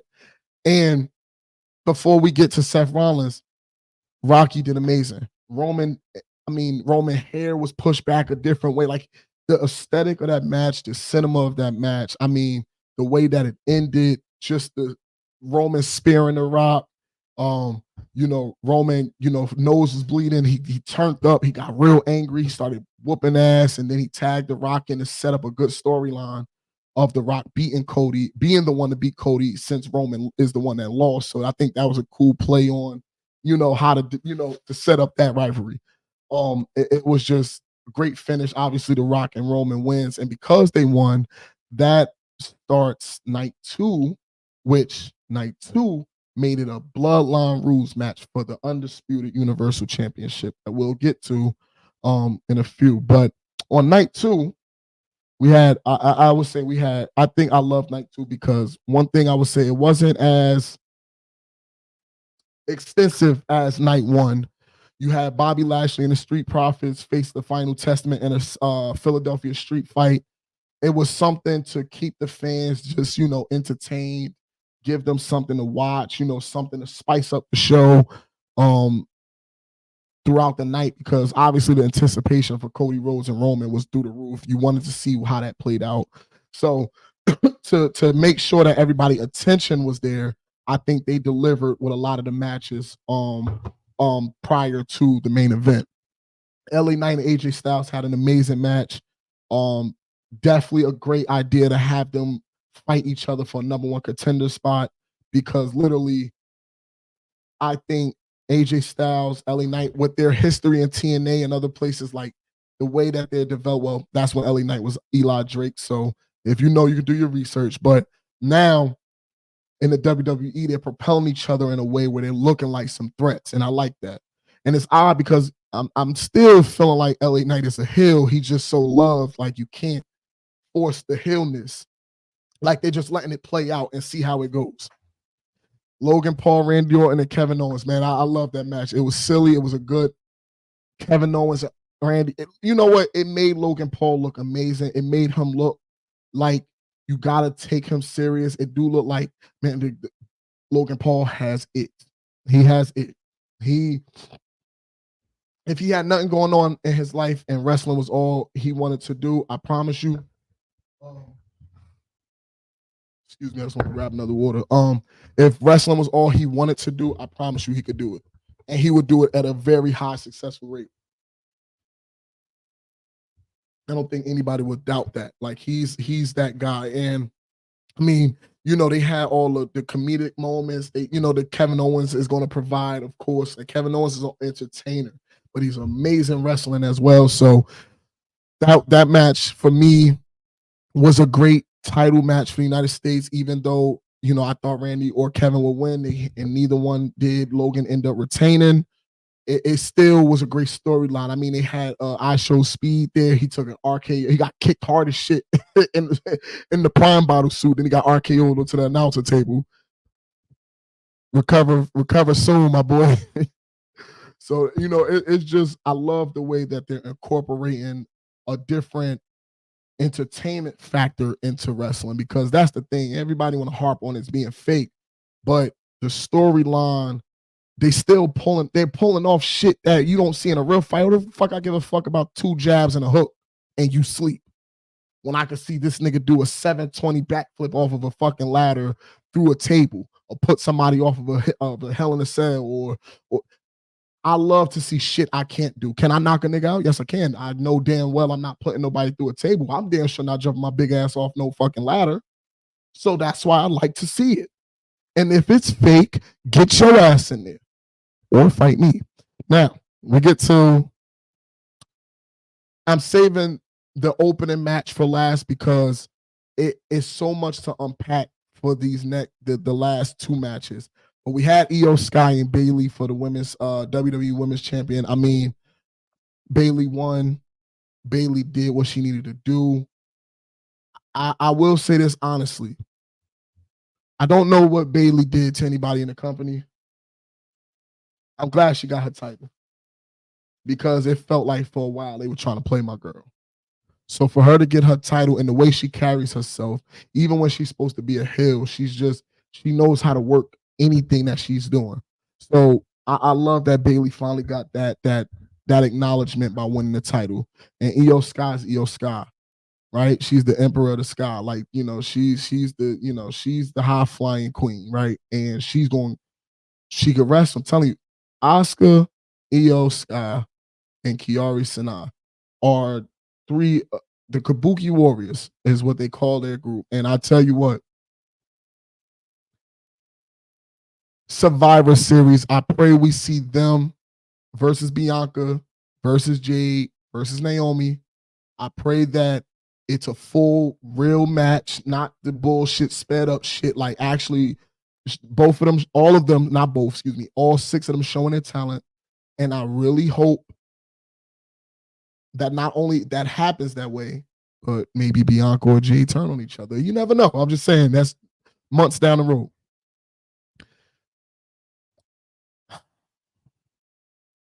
The MVP of WrestleMania defended his title against Drew McIntyre.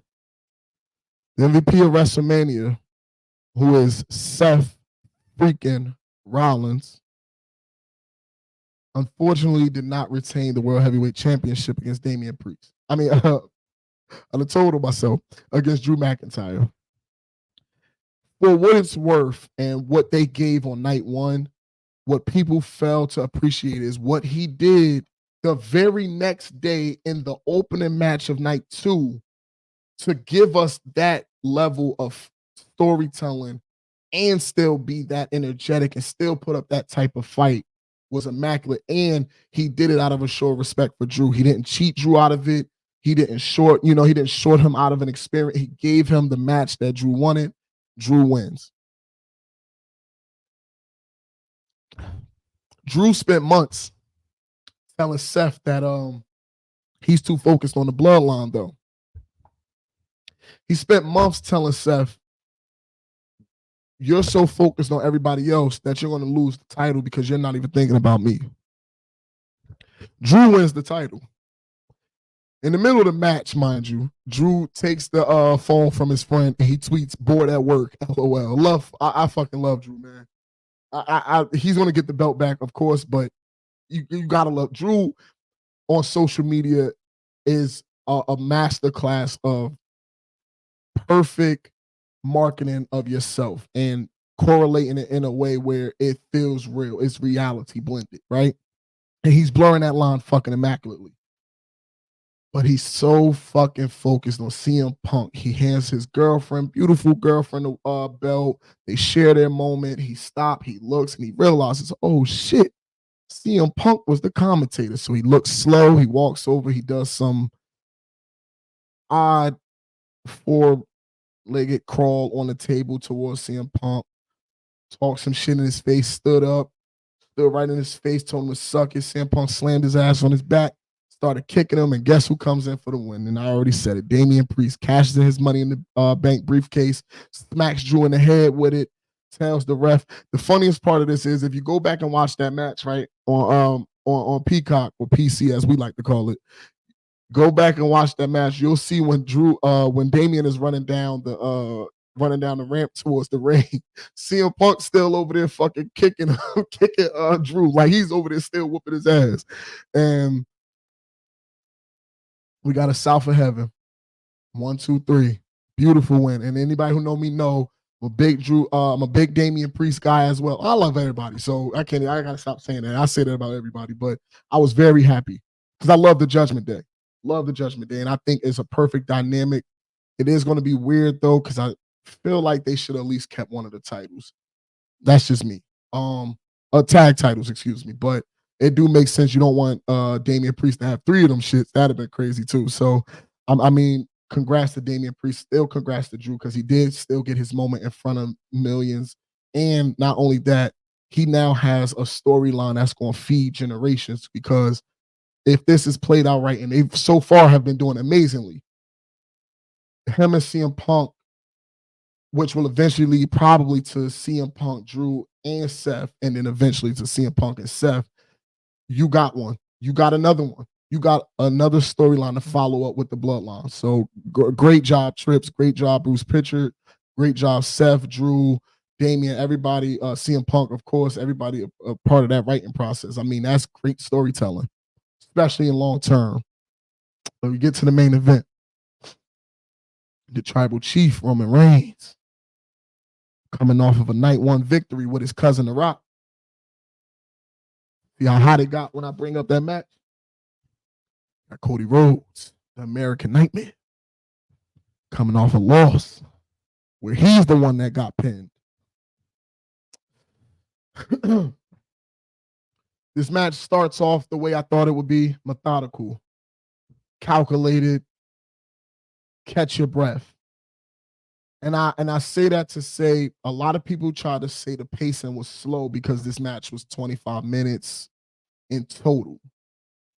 What people don't understand is, or I'm sorry, 35. It was one of those shits. It was a low number, but I just felt like people don't understand that match was a continuation of night 1's tag match, right? So you literally have to kind of combine it, right? Because think about it like this.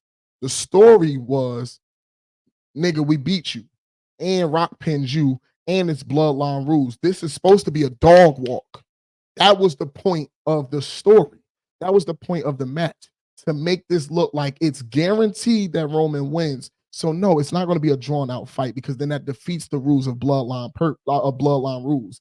The purpose was the moment Roman looked like he's losing it, we gonna save him. So Solo comes out, gets Cody, puts Roman on top, didn't work. They do a Samoan spike into a spear, their tag team move, which I love, didn't work. Solo's heated. Excuse me. Out comes my hero, John Cena. See, I call him my hero. That's an R-Truth. That's an R-Truth reference.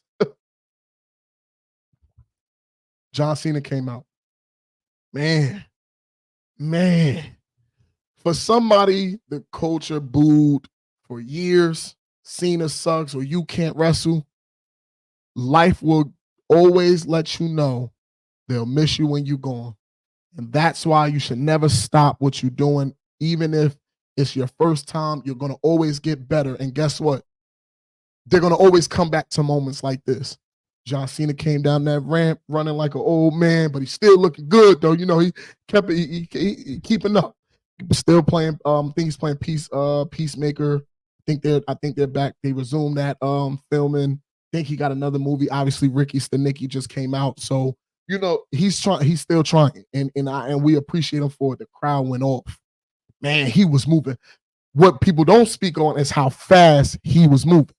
He get in the ring, whooping on Solo. I mean, punching him real quick, run back to the rope, storm out the ring, run under Roman. Give I was about to say give Roman the FU, but he give him the attitude adjustment. Literally slides out the ring, gets everything off the table, picks up Solo, slam his ass through the table. That shit happened so fast. Then the rock music hit. The final boss. You want to fuck with the final boss? Huh, boy? You want to fuck with me? Crazy talking mad shit. Man, they had to stand off. It felt amazing, man, just as a fan to see that we really got, for so long, we always wanted The Rock and John Cena to happen. Then it did happen. And I'm not going to lie, I think they delivered for sure. If not both matches, definitely one of two. But the fact that they're still, like, John Cena is definitely, obviously, a Hall of Famer, definitely still considered a GOAT, and Rocky is Rocky. He's going to always be considered a GOAT. He's going to always be a Hall of Famer. Just for them to have that stare off. John took his shirt off. They looking at the crowd. You can't see me. He throw a punch, rock bottom. That nigga say, now get the fuck out of the Rock's ring. Yo, Rocky is, listen to me. Please watch all the movies, watch all his stuff that he's dropping, because when you see somebody have that much passion for something they love, they're going to always give you the best content they can. Rocky came out that bitch on one. He looked good. He don't look like he was limping to the ring. He gave him a rock bottom. He was about to whip Cody with the belt, and then boom, the lights cut off. Undertaker come in, looking like the, now I like this correlation. The American badass helping out the American nightmare. Choke slam Rocky. Lights go off. Lights come back on. Rocky's out the ring. Undertaker's gone. It's just the weight belt and a chair. Seth is still in the ring. Seth has his shield gear on. Now, I do apologize. I skipped over the part. In between John Cena and the Undertaker, like those two appearances, Rocky just rock bottom John Cena. John Cena rolls out the ring. He's about to beat him. Then the shield music comes off. So Rocky's waiting. But instinctually, because this nigga hasn't let go of what Seth Rollins did, he willed himself into the ring just to make sure he Superman punched Seth. So Seth didn't even get a chance to hit Rock with the chair. And then Undertaker came, and now boom. But Seth is still in the ring. Roman has a chance to hit Cody with the chair and win the match. But this is what I mean by cinema storytelling, long-term storytelling, effective aesthetics, effective camera work, effective buildup. When you put all of that into a pot, you are guaranteed to come up with the greatest thing you've ever came up with. Roman looks at Cody, but he realizes he got a chance to finally get his revenge on Seth. He got his revenge on Seth. And it costed him everything. He went to go spear Cody. Cody kicked him, hit him with the crossroads 3 times. And you knew it was just beautiful the way Samantha announced it, because she was so emotional. They don't tell her the results of the matches, people. I don't know how many times she has to tell you that she don't want to know it, so that way she can give her true emotions to the match. But that's what that was. She gave her true emotions to the match. She did not know who was going to win. Obviously, you know, she follows the build-up, so I'm sure she probably had an idea, but the fact that everything that went into the build-up, and she was able to enjoy it as a fan like us, the way she delivered it, it was amazing. And I saw a lot of people hating, but that's because they're old white dick eaters, and you know, people gonna always hate. That's what they do. I mean, you can't never please some of the people that just feel like they need to have an opinion. So it is what it is. But man, I mean, it makes you look at what's going on in the entertainment and the sports world, and you see we are in this new era. You can see we are entering a new fortitude of things happening where we are now blending reality with that entertainment factor. We're blending that feel of this is what everybody wants to see. Let's give them that, but let's build it up to that. Let's make them want it even more by teasing it or giving them little bits and hit. Like that's storytelling. And that's why people watch WWE. So again, congratulations to all the winners. Damian Priest, Bailey, Cody Rhodes, um, Drew McIntyre for his 5 minutes. No disrespect, Drew. Awesome Truth, Grayson Waller, and Austin Theory, Sami Zayn, just all the winners. Logan Paul retained, Rhea Ripley retained. But listen, MVP, Seth Rollins, because he gave you 3 moments in 2 nights and 1 WrestleMania. And if you want to know more of why he's the MVP, I implore you to download Peacock, pay the little fee, whatever it is, and rewatch night 1 and 2. You will not be disappointed. So with that being said, it is time for, I'm calling this the final call. This is going to be a segment that I introduce on all shows as a way of showing my appreciation for the fact that I literally recorded this for 2.5 hours. And you guys, whoever did sit through it, whoever was able to finish it, whoever had to skip through parts to watch it, whatever you had to do, just the fact that you gave me your eyes, you gave me your ears, you gave me your mind, you gave me your attention. I'm very beyond grateful. So I wrote this out for everybody. I don't plan on saying the same thing every week, but I wrote this out just to, give myself a concept of what I want to say. So I'll read you what I wrote. And I said, if you sat through all of that, let me express my deepest gratitude and appreciation. Because there's always a starting point, but it doesn't have to be a finish point. And we are just getting started.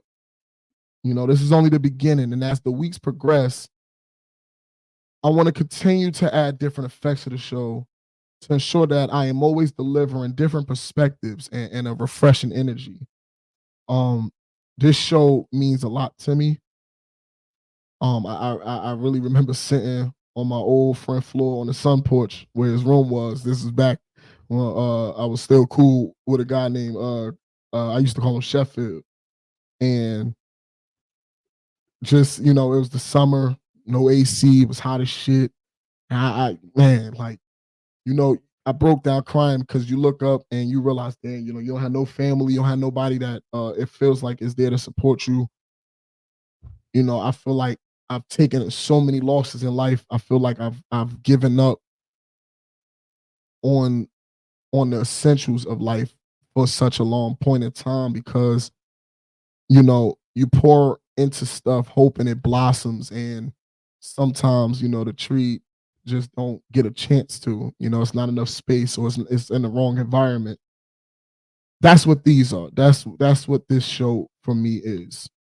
Um, you know, you look back and you realize that you don't even remember most of that shit that you went through, you know, when you find happiness. So I don't want to choose to be mad over life. I don't want to hate life. I don't want to hate anything or anybody. I want you guys to understand that everything we talk about is coming from the heart. It's coming from a place of acknowledging. Oh, excuse me. It's coming from a place of teaching but learning. It's coming from a place of camaraderie. It's coming from a place of understanding that there's plenty more people like myself in the world, and I'm not special, but I am one of the special ones. And I pray every day that no matter what anybody goes through in life, you stick through. You find something that you have a passion for that you're not comfortable with, and just do it, because that's what this is. I love talking. Anybody who know I love talking to people. I'm a personality. I'm a walking personality. I like being funny. I like I like being dramatic. I like adding spice to things because that's just me. That's just something I want to give to the world. Because I don't have to acknowledge negativity. We don't have to acknowledge anything other than what we want to acknowledge, right? And you know, I had a lot of health issues that I would have never predicted would have ever happened. I've almost died. I lost. When I say I lost a lot, I did. But I'm grateful to say that I've gained so much too.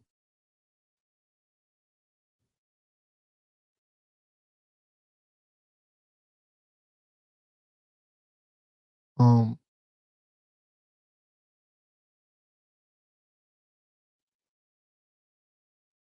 I want. Damn, I ain't even mean to start tearing up. I read something I wrote, and I'm not gonna read it. But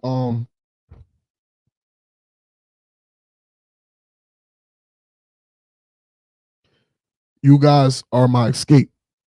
You guys are something that I need to do,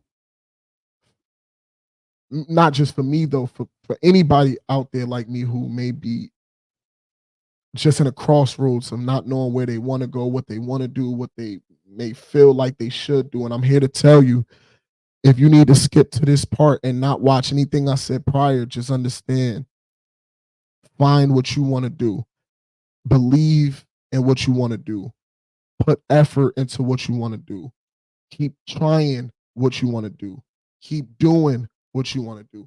And eventually, what happens is it becomes a part of you. It becomes habitual. It becomes natural. And the more natural it becomes, the more you're comfortable putting yourself out there. And that's what this is for me.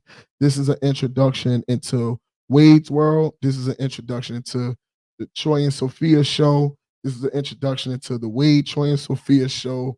This is an introduction into their to Sophia's music. Troy is like one of one when it comes to sports takes. Everybody who know me know it since I've been a law student, I've been smelling myself, but I love politics, always have, never been around an environment where you could talk politics without, the obvious, right? And then we know what goes on in the world, but we know what goes on in our lives. And I think that sometimes we don't talk about it enough, right? And not to focus on negativity, but to at least incorporate all the positives into it.